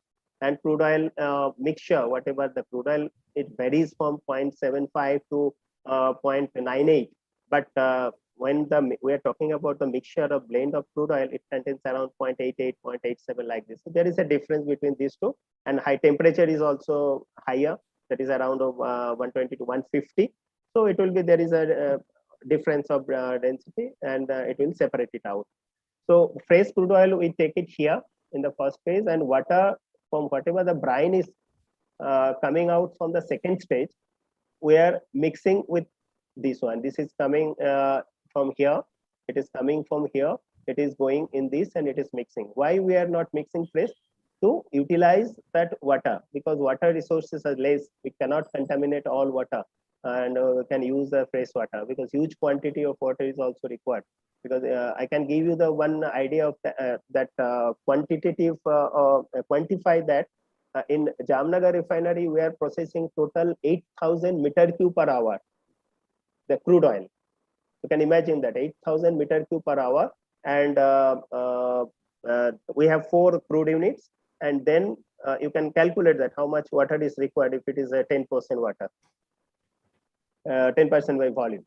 So then whatever the brine is coming from here, then that is going out, that is the overall brine, And here we are mixing fresh water, and whatever that desalted water, the arrows would be from the top of that, is coming to the second stage, and then again mixing with the fresh water and the second stage. The first stage is the mainly for the dehydration, and second stage is for the desalting purpose. So I'll show you there. This is the typical desalter inside, and there is a transformer is there for the electrical field. It is a 12,000 to 15,000. This volt is there, and the soil water mixture is coming inside there. There is the emulsion formation is there, and always the bottom will be the filled with water, and top will be the oil, water-free oil. So then we can take it brine from the bottom, and there is always we have to maintain the interface. So we cannot.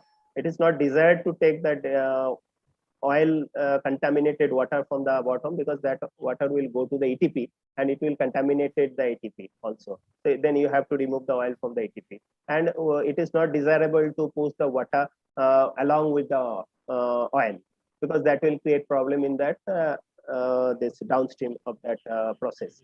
And this is the typical this cross sections of that desalter, and how it is working. You can see that one. This is the electrical field.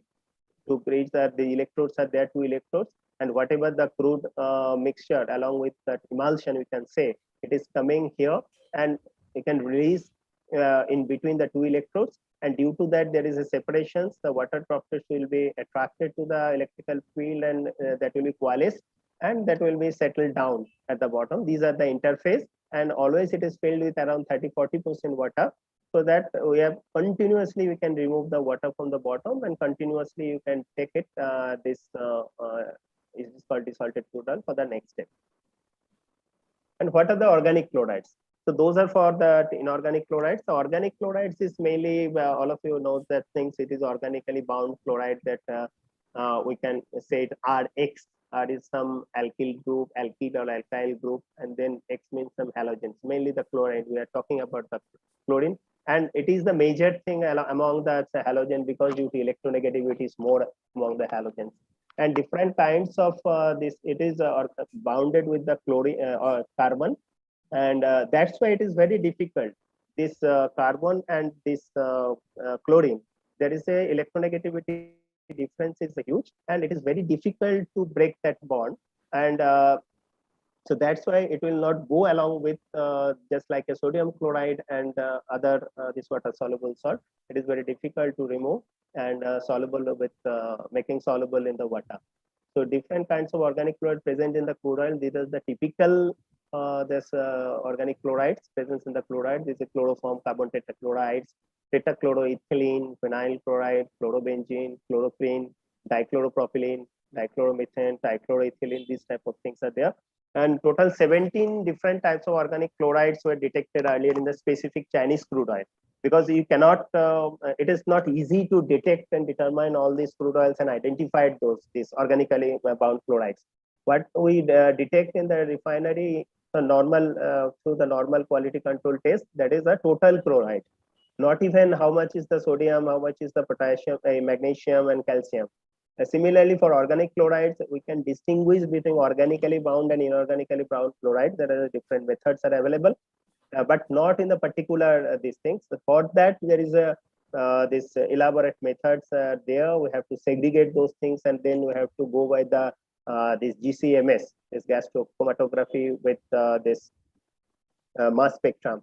Then you can identify each and every component from there. So it was already identified in that research. So organic chloride is very critical for refiners, and it may vary from crude oil to crude oil. It is a typical. It is not like that every crude oil will contain this one. Then phantom chloride in crude oil. Why it is called the term is phantom? Because inorganic chloride, we know this is the inorganic salts associated with dissolve in the water or brine. But in case of organic chloride, you cannot detect that the chlorides are there. So initially, when crude oil we want to process that, this is passing through that some normal test procedure, and that will provide us that how much moisture is there, what is the sulfur content, what is the acid content. Acid means I'm talking about that naphthenic acids, mainly the organic acids are there, and then how much water is there, what is the sulfur, and how much asphaltenes are there in that. And what is that? Your aromatic and resins and this saturates and this type of contaminations and how much chloride is there. But if we consider this, it contains some sort of chloride. It is a 35 ppb PTB chlorides is there. And then if you go for the desalting, and then you can achieve 98, 99% desalting. And that if you consider this is a 20% and then 99% means almost it is a 1 PTB will be available there, hardly. So if it's a 90%, if normally we get 97 to 99% efficiency, there is nothing will be there chloride. And if you process those things, so you are sure that there will be no chloride, will not get any chloride contaminations, that the overhead corrosions will not be there, everything will be clear. But if it contains this organic chloride, it will not be detected in the first phase of analysis, whatever the normally people do in the refinery. So that's why this type of chloride, it is not detectable in the normal or conventional your detection process or analysis process or quality control, but it will damage later in that your downstream unit and downstream processes. So then there will be nothing in your hand. So everybody, you have to wait for the damage only.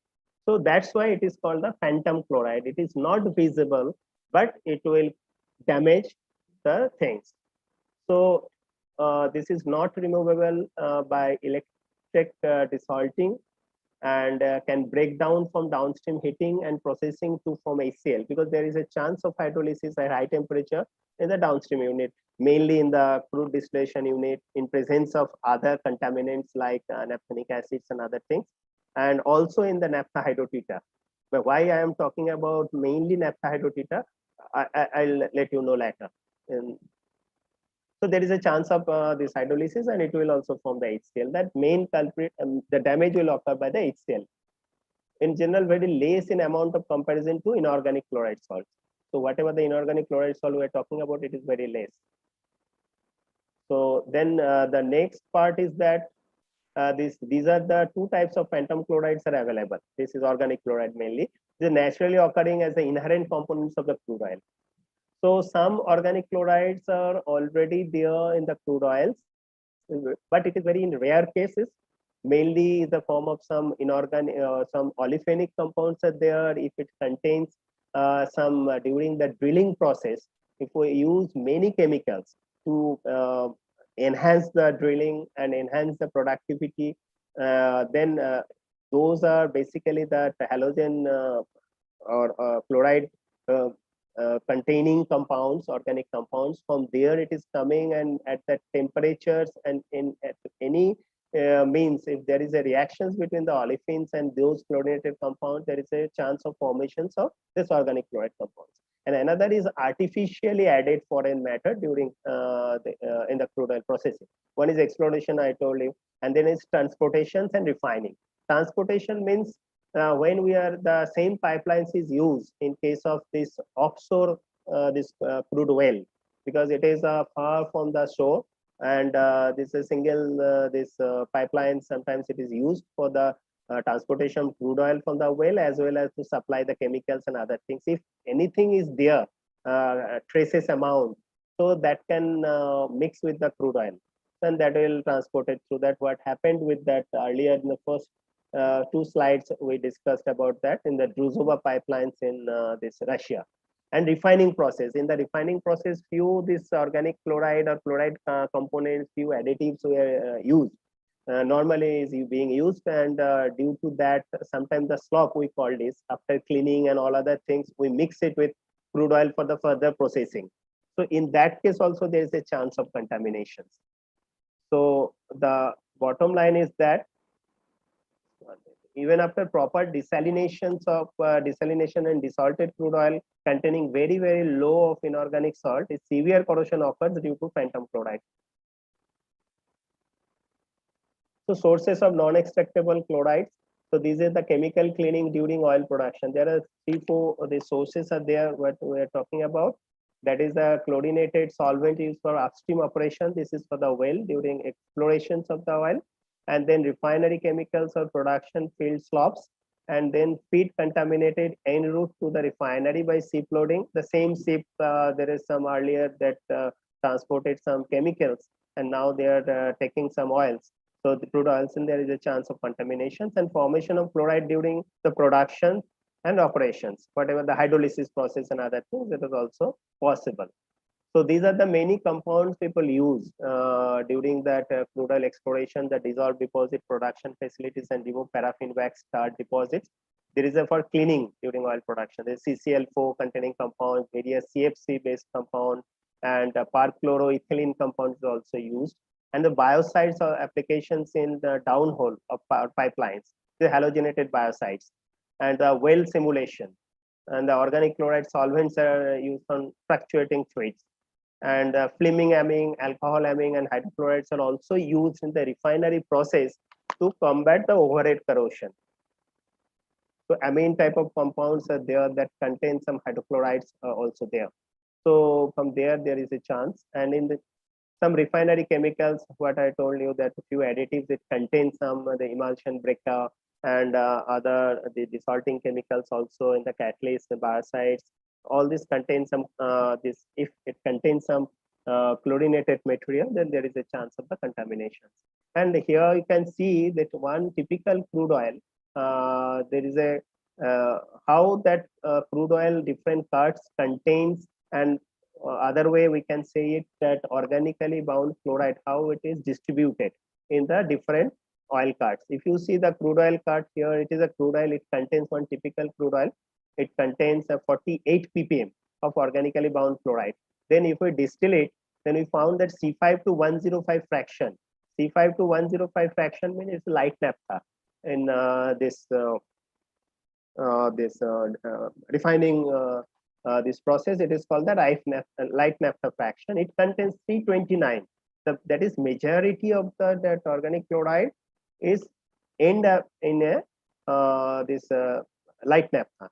Then if you see the 105 and 165 degree, so it is that mixture of the middle naphtha and heavy naphtha, it is contains a significant amount, 97. And if you go beyond that, it is 165 to 215, it is basically the kerosene range. Actually 165 to 227 is a light kero fraction, light kerosene, from which we produce the aviation turbine fuel for the flights. And then next is coming, and 227 to 270. This is the mixture of these two. It is called the heavy kerosene. And this is a part of this we use in a diesel range. And this is that you can say diesel range, 215 to 270. Actually, it's a 225 plus unit. So it is the gradually it is reducing, and is the higher range beyond this vacuum gas oils and other, it is very less. So due majority of the component is concentrated in the naphtha. So that's why earlier what I told you, that in the naphtha unit, you can also say that naphtha units in a shale refineries and other refineries, that is the damage mostly naphtha and this CDU, because it is contaminated in accumulated in the naphtha stream. And during the naphtha hydrotreating and other this petrochemical use for different from the piston, different the polymer naphtha cracker. The naphtha, after cracking the naphtha, we get is the ethylene and propylene. So in that case also there is a chance of, if it's the organically bound fluorides are accumulated there, so there is a chance of formations of HCl, and that will damage the overhead and due to the overhead corrosion, and there is that will result in the fire and leakage and fire. So few crude oil that contains this organically bound chlorides are there. Urals, all these are the Russian crude oils, the Illinois basin crude oils, Ecuadorian, Oriental crude oils, Cabina, Arabi, Didon, Ratabi, this Arabian crude oil, Arab medium heavy. So these type of CPC is there. It is from Kazakhstan, the Russian export pipeline, whatever we were discussing. So we cannot say that which type of we can't say that this type of crude oil contains these. This is not. This is typically we have found maybe due to the contamination in the pipeline, or due to the use of some chlorine containing chemicals during that extraction, oil exploration. The problem, what are the problem associated with the organically bound chlorides? The difficulties is, one is difficult to remove. The second is that converted into HCl under high pressure and temperature. So one is in the distillation unit, second in the FCC unit, third one is that hydrogenation. These are the downstream of the crude distillation unit. Delayed coking units are there. So by hydrolysis and downstream heating. So another problem it can is occur, that is the FCC unit. We use the catalyst. It is catalytic cracking, fluidized catalytic cracking of the heavy oils to that lighter oils fractions. So there is a chance of contaminations of those catalysts. Those catalysts are very, very costly catalysts. Even in the hydrogenations also. Hydrogenation means we remove this sulfur in the form of H2S by using hydrogen in there.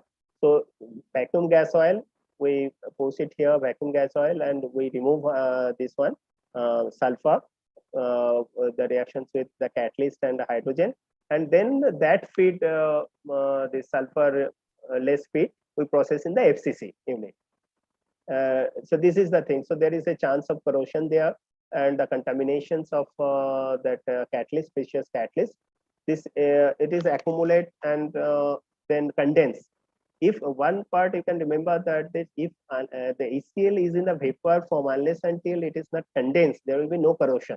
In the vapor form, it is not corrosive. Moment is condensed, then it will corrode. And there is a cell formation, there is the electrochemical cell formation, the localized cell formations, and then cathode anode formation will be there.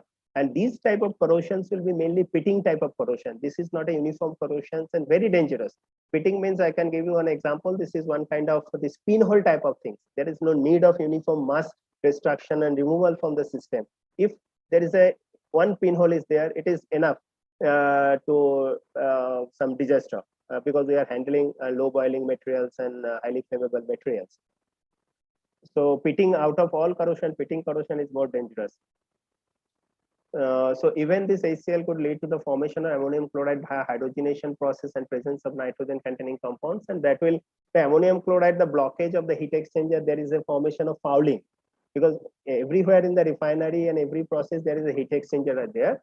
Whether in some cases we need a higher temperature, and then we have to recover the heat. In both way, we use a heat exchanger. So in that hot plate, if some ammonium chloride type of compounds are there, so then that will deposit on that, and then that will retard, or that will restrict the heat transfer between that hot surface and whatever that heating media, and who is taking the heat in these two media. And there is a problem in between that. If it is a this taking the heat that by that your layer or deposit, which is called fouling, then you have to push more heat, because your heat duty will be more in that, and that will be that your utility cost will be higher, and that is also the dangerous. After certain time, you have to they shut down the unit, and you have to decontaminate for the all heat exchanger tubes and all other things. So those are the issues for that. And the most important refinery units reported to be damaged in organic chloride: the distillation towers, naphtha hydrotreating units, catalytic reforming units, catalytic cracking units.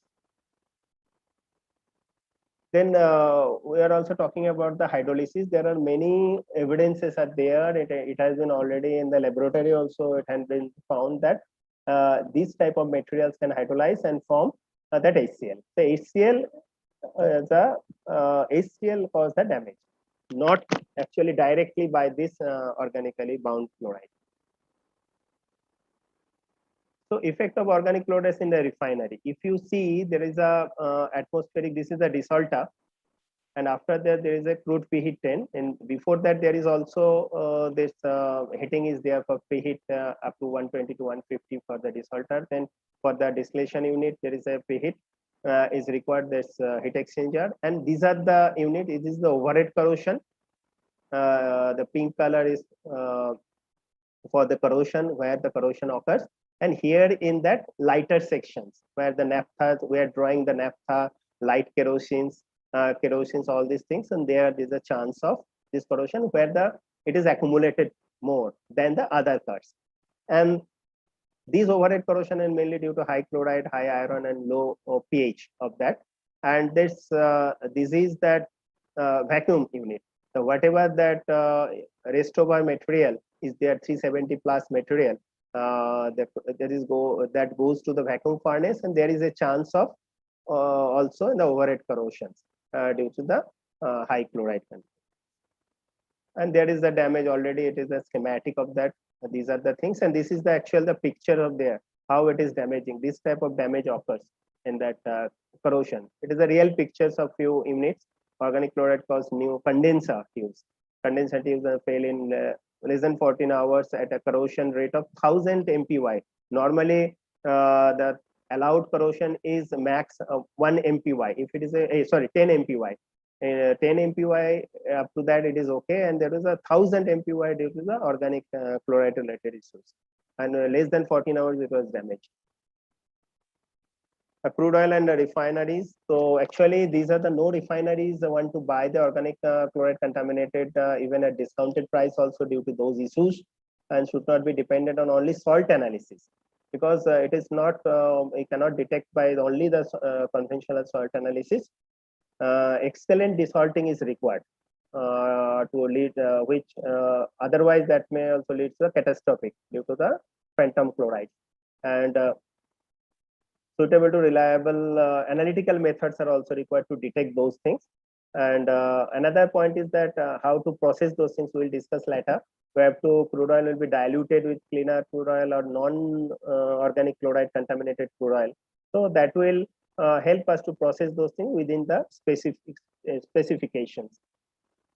And there are various detection methods are there for organically bound chloride, and it is not possible by this one. One is that you have to extract that material, whatever the water phase or water soluble organic chloride is there, that will be extracted with that one. There's one kind of desalting type of things, and then remaining things you can use for the organically chloride. That will be in the organic phase. So non-extractable chlorides in crude oil, there is a combustion process, and the pyrolyze that will pyrolyze all these chloride containing compounds and make it to HCl. They're scrubbing the gases and caustic solutions and capture the HCl, and then measure the chloride content. This is by microchlorometry. This is the analytical method. There are various, I'm not going into the details of that. Various ASTM methods are there. There is a X-ray fluorescence methods are available, microchlorometric methods are available, potentiometric titration methods are available, and these are the things. Then go to the next. These are the method in details, the potentiometric titration, the combustions, and microchlorometric titations are, and these are this another microchlorometric titration, this STM58. Actually, all this coulometric method, it burns or pyrolyze the organic compounds.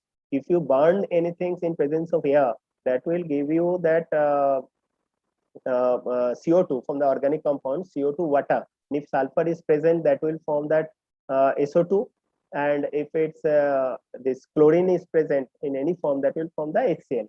So that HCl in the back end, that will be automatically titrated with the silver, that silver chloride titration, silver with that silver nitrate, the silver chloride precipitation, whatever the usual chemistry is there, that will be done automatically in that instrument. So by this way, you can detect that one. And X-ray fluorescence method is there. That is a non-destructive method. Directly you can put and you can get that X-ray spectrum of that, and with that chloride range, you can get that one. So it is the best method to detect that one, the X-ray fluorescence method. And this is the organic chloride compound in Chinese crude oil. In one of the Chinese crude oil, they can detect, they are able to detect all this compound. Already you have this. This is called the YS crude oil. And this is in the same things. They also detected that one, in which one this is, you can see light naphtha and medium naphtha, it is accumulated much more. And then two different compounds they found. One is perchloroethylene, that is a blue one, and another is trichloroethylene, TCE. So both are present on the crude oil itself in the 10 ppm, 10 ppm if you see in the crude oil, but that in the different fractions, that will in the different this proportion that will distribute it. So mainly in the naphtha range. And then done some speciations and mitigation of total chloride contaminations in crude oil. How we can mitigate the chloride contamination. This is a schematic prepared, One is that it contains if it is contains that inorganic chloride, the electric desalting, you can remove all these things, NaCl maximum and partly MgCl and ClCl2. And crude oil with chlorine contaminations, and that there is a normally we do some caustic treatment. So whatever that HCl will form, that is downstream of desalter, that will again that will form that magnesium hydride and calcium hydroxide and NaCl, not in the form of HCl. So that is another process, and otherwise in the hydrolysis that will form the HCl. So there is some caustic treatment provision is there.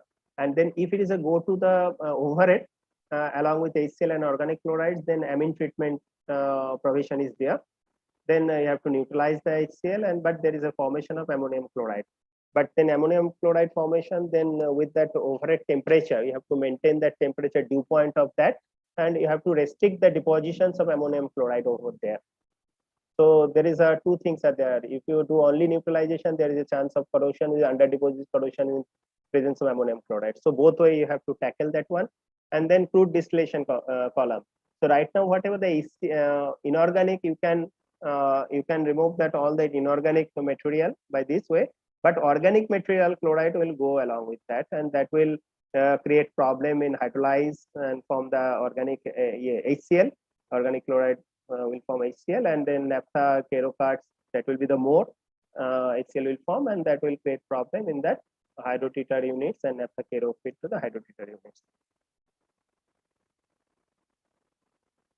Then how to process those organically bound chloride containing crude oil? So one is the conventional process that we have to blend it with non or less chlorine or zero organically chlorine contaminated crude oil, so that overall that will be less than 1 ppm.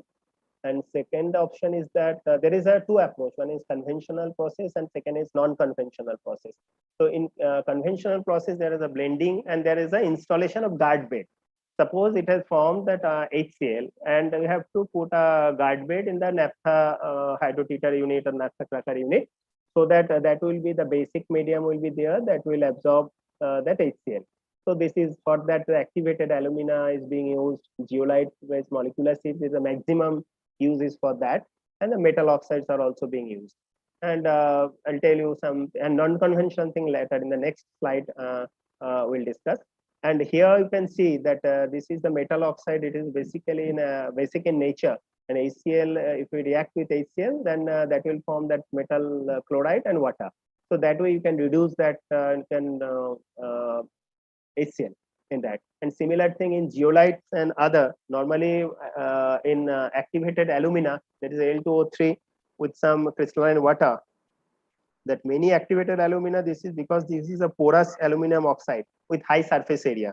So it will absorb that this one, and whatever that basic part is there, that will form with the bondage with that HCl, the chloride part. There are many other alumina are there, sintered activated gamma alumina. This gamma alumina nanoparticles are also being used with 96% efficiency. In few places it has been utilized, and we got a 96% efficiency on that to absorb that HCl. But we will not dealing now with the organic chloride. That organic chloride results HCl, and that HCl we are tackling with different these techniques. And then magnesium oxide, magnesium oxide additive, added gamma alumina, copper oxide added gamma alumina. All these things are available, and it has been commercialized in few places. But the gamma alumina is maximum nanoparticles is being used. And in case of zeolite also, that is zeolite is basically the synthetic, this aluminosilicate are there. This is also the capable to take care of this acidic, this HCl, the acidic components. And commercialized that the zeolite is 13x, another kind of zeolite that is being used maximum commercially for this type of things. There are few in this, if you see in this table, there are few these feeds and naphtha are there majorly, and in few cases that vacuum gas oils are there, light vacuum gas oil, heavy vacuum gas oil there is there, and that contains the organic chloride content of 60 ppm, 10 ppm, 30 ppm, This is in 200 ppm here. It is 10 ppm and this 40 ppm.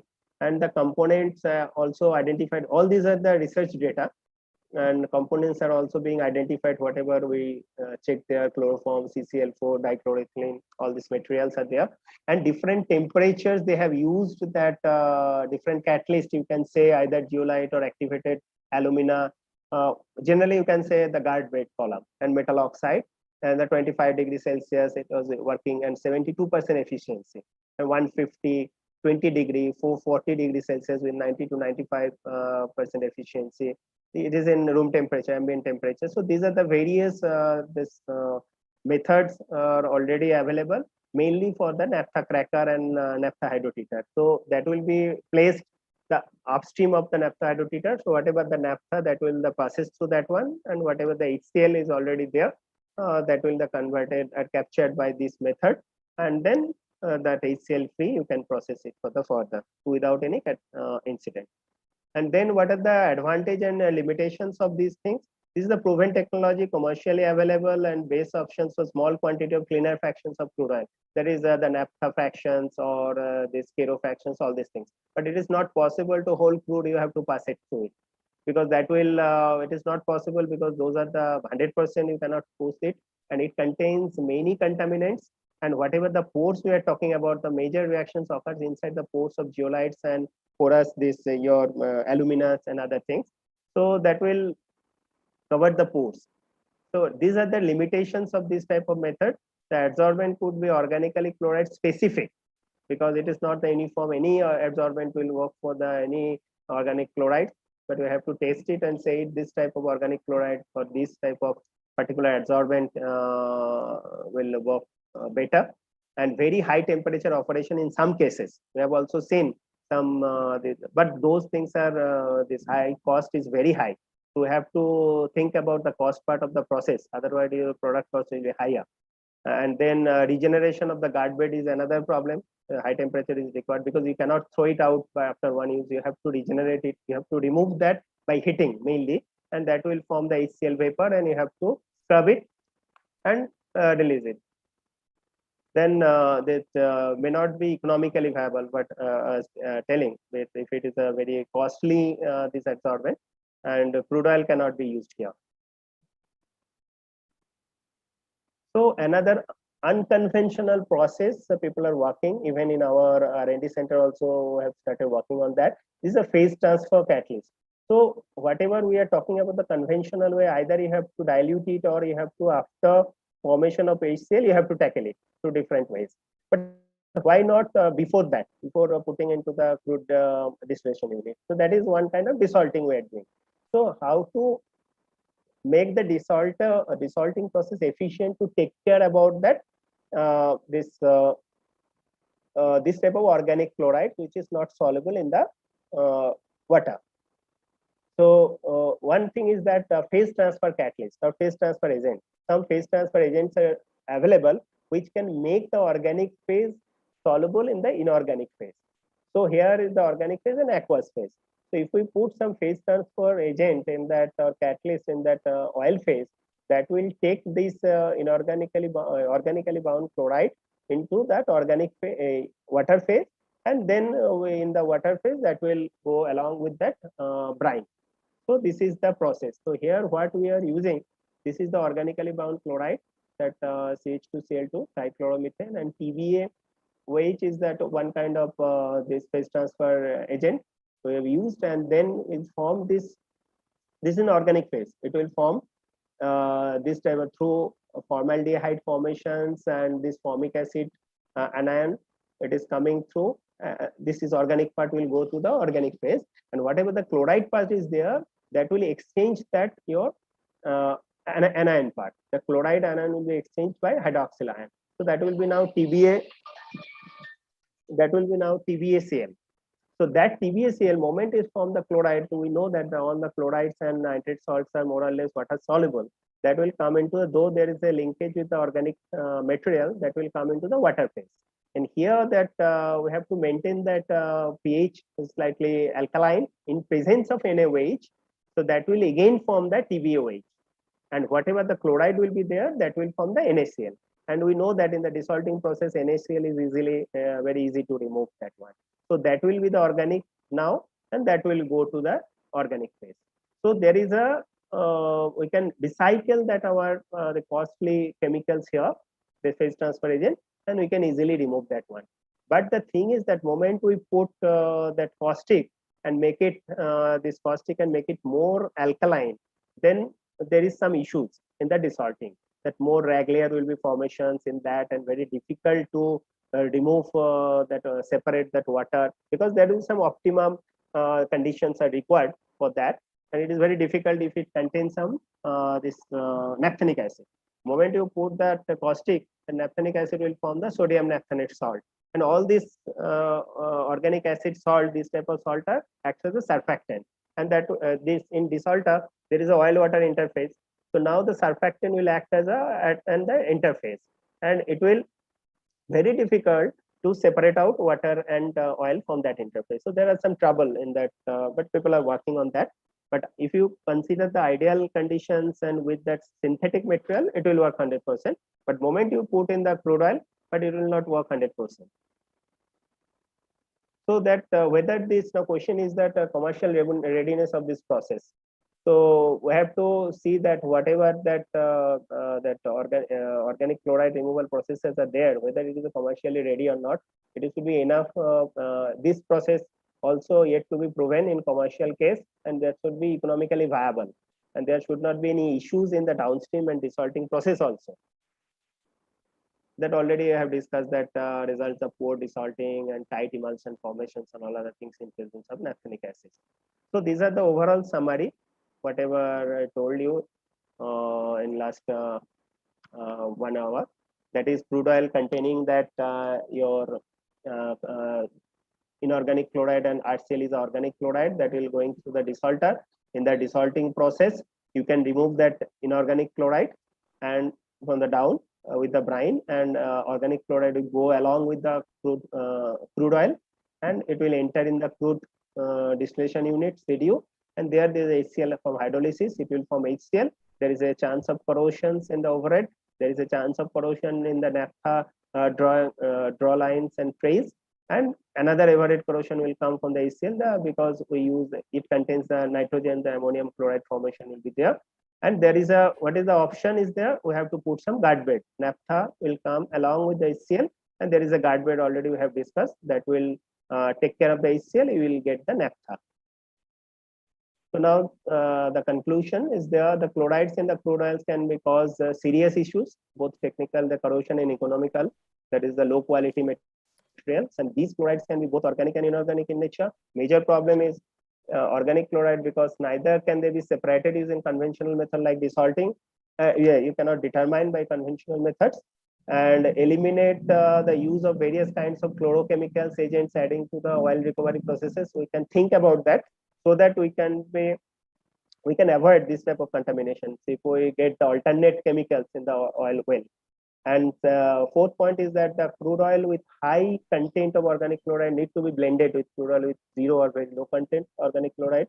And as majority of organic chlorides accumulate in the naphtha fraction, pre-treatment of chloride removal may be considered to avoid any type of catastrophic. And that proper measure is required, and should be taken, and measure is required to avoid overhead corrosion, CDU, VDU, and naphtha hydrotreater, and this vacuum.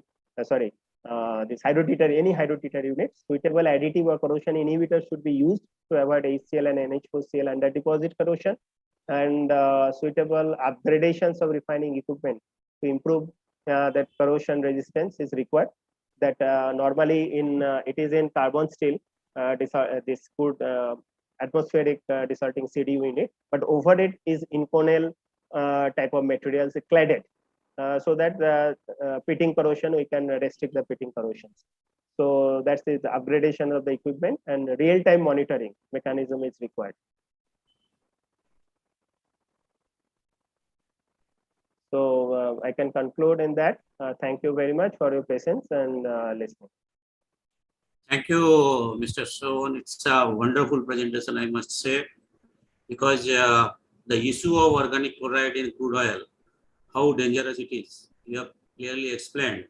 although that scenario does not come very frequently to any oil producer or the refineries, but it's otherwise a very important issue. Even if it comes in a very small way in any particular location, then how big the problem will be for handling that crude, or otherwise for handling the product which will come from that crude. So it has been explained totally in a very descriptive way. And I don't think this issue is, because it is so rare, you will not get the elaborated versions or the explanations the way you have given. It will. I don't think any other source is there to get such information in a very, I mean, to the systematic manner. So thanks a lot. Now let me see whether any question is there from the participant related to this particular topic first, that issue of organic chloride in crude oil.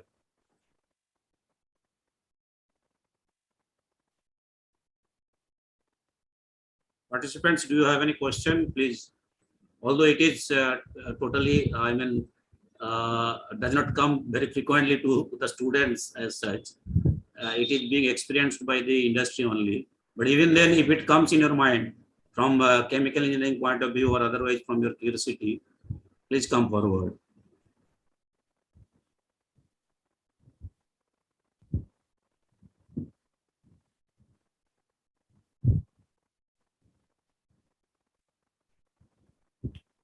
Okay, let me find out one thing before any other question comes.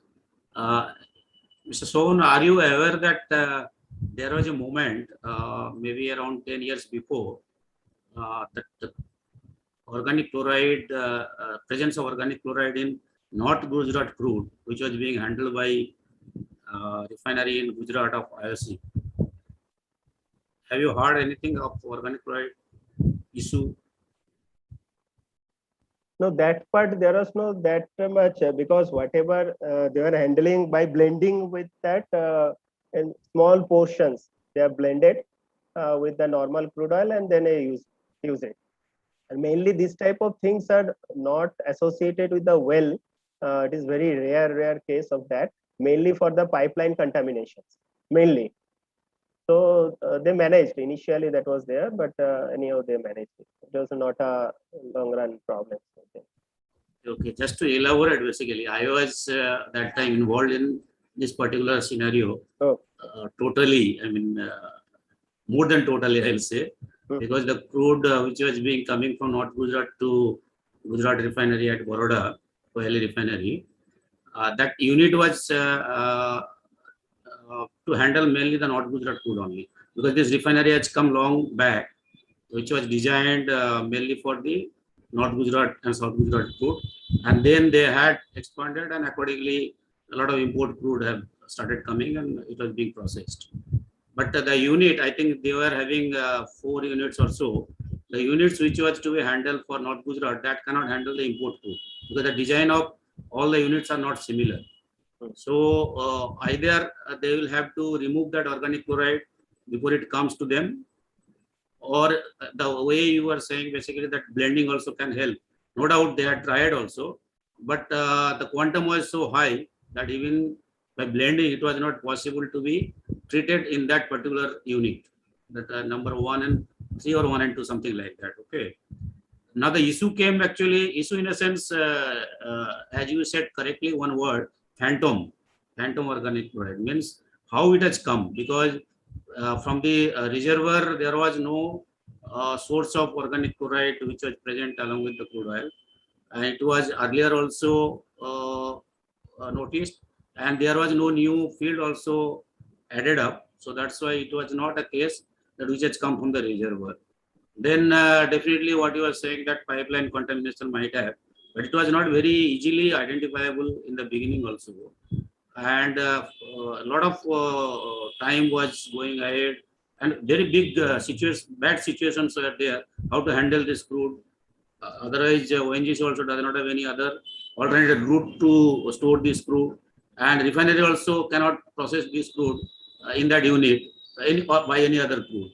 So this was a real issue from both the sides.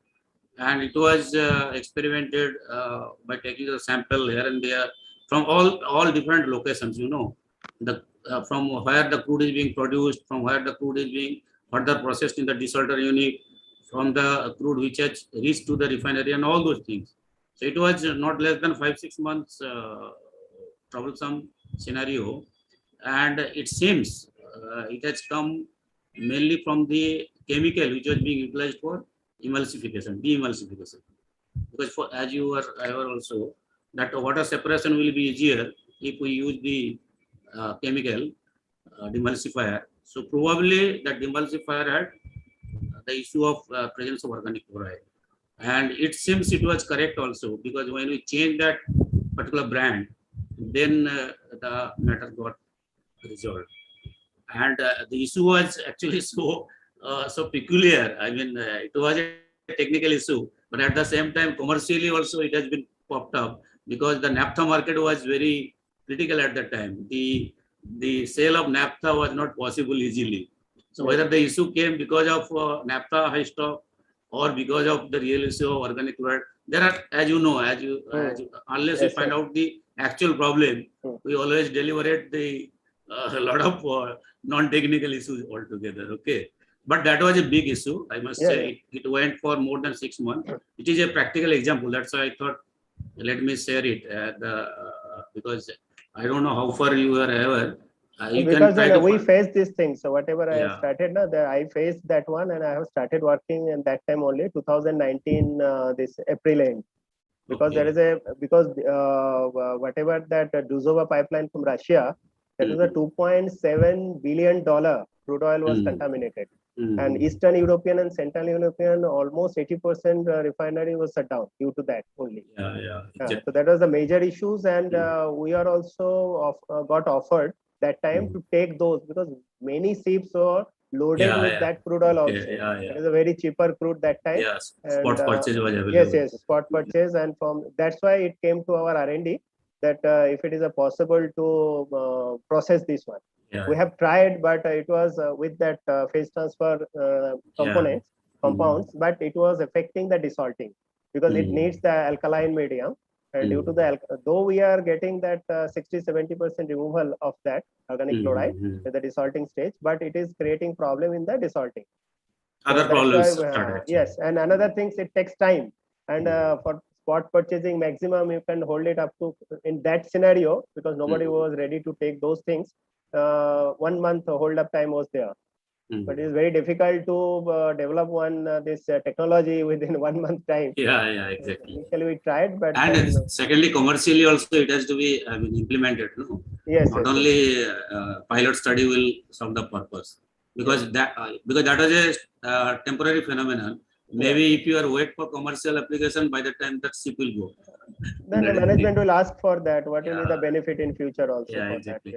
But only issue what I wanted to highlight here, that even if the crude oil from its own production does not have the organic chloride, very correctly you were saying also, there is a possibility to commit from some addition of chemicals, which they may need it. So that part also can be looked into in your idea or in your discussion, that whether that Russian crude also got mixed up with any other chemicals before it is coming to the refinery, other than the normal way. Because this problem as such, that might have been resolved by them also later on.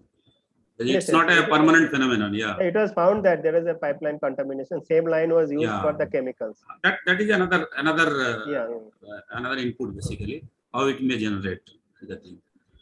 Very nice interaction actually, in fact, and that's why I was very much interesting to know about how this problem can be tackled. There are possibilities, as you say, although that has not been commercialized so far.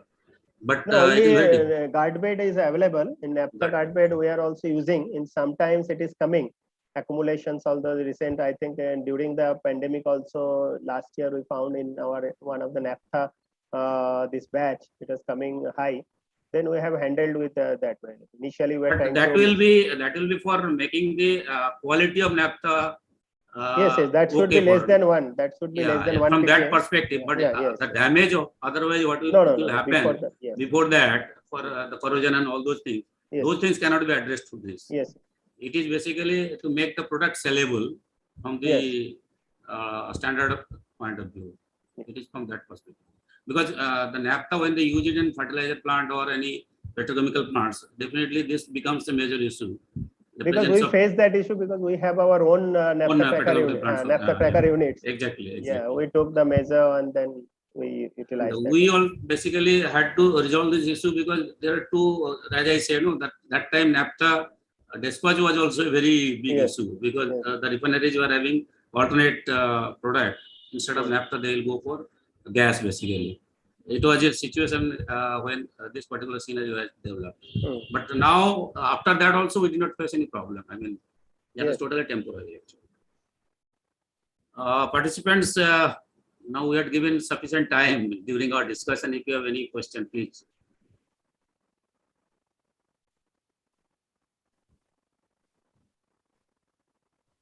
I don't think any question is there.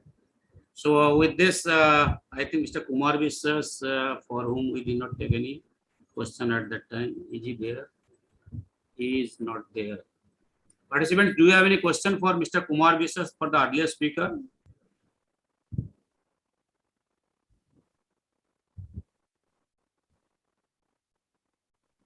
No, fine. Thank you, sir. Thank you very much. I think Swamiji is not available right now. So let me once again give you a lot of thanks to consider our invitation and to educate our participants for this particular internship course.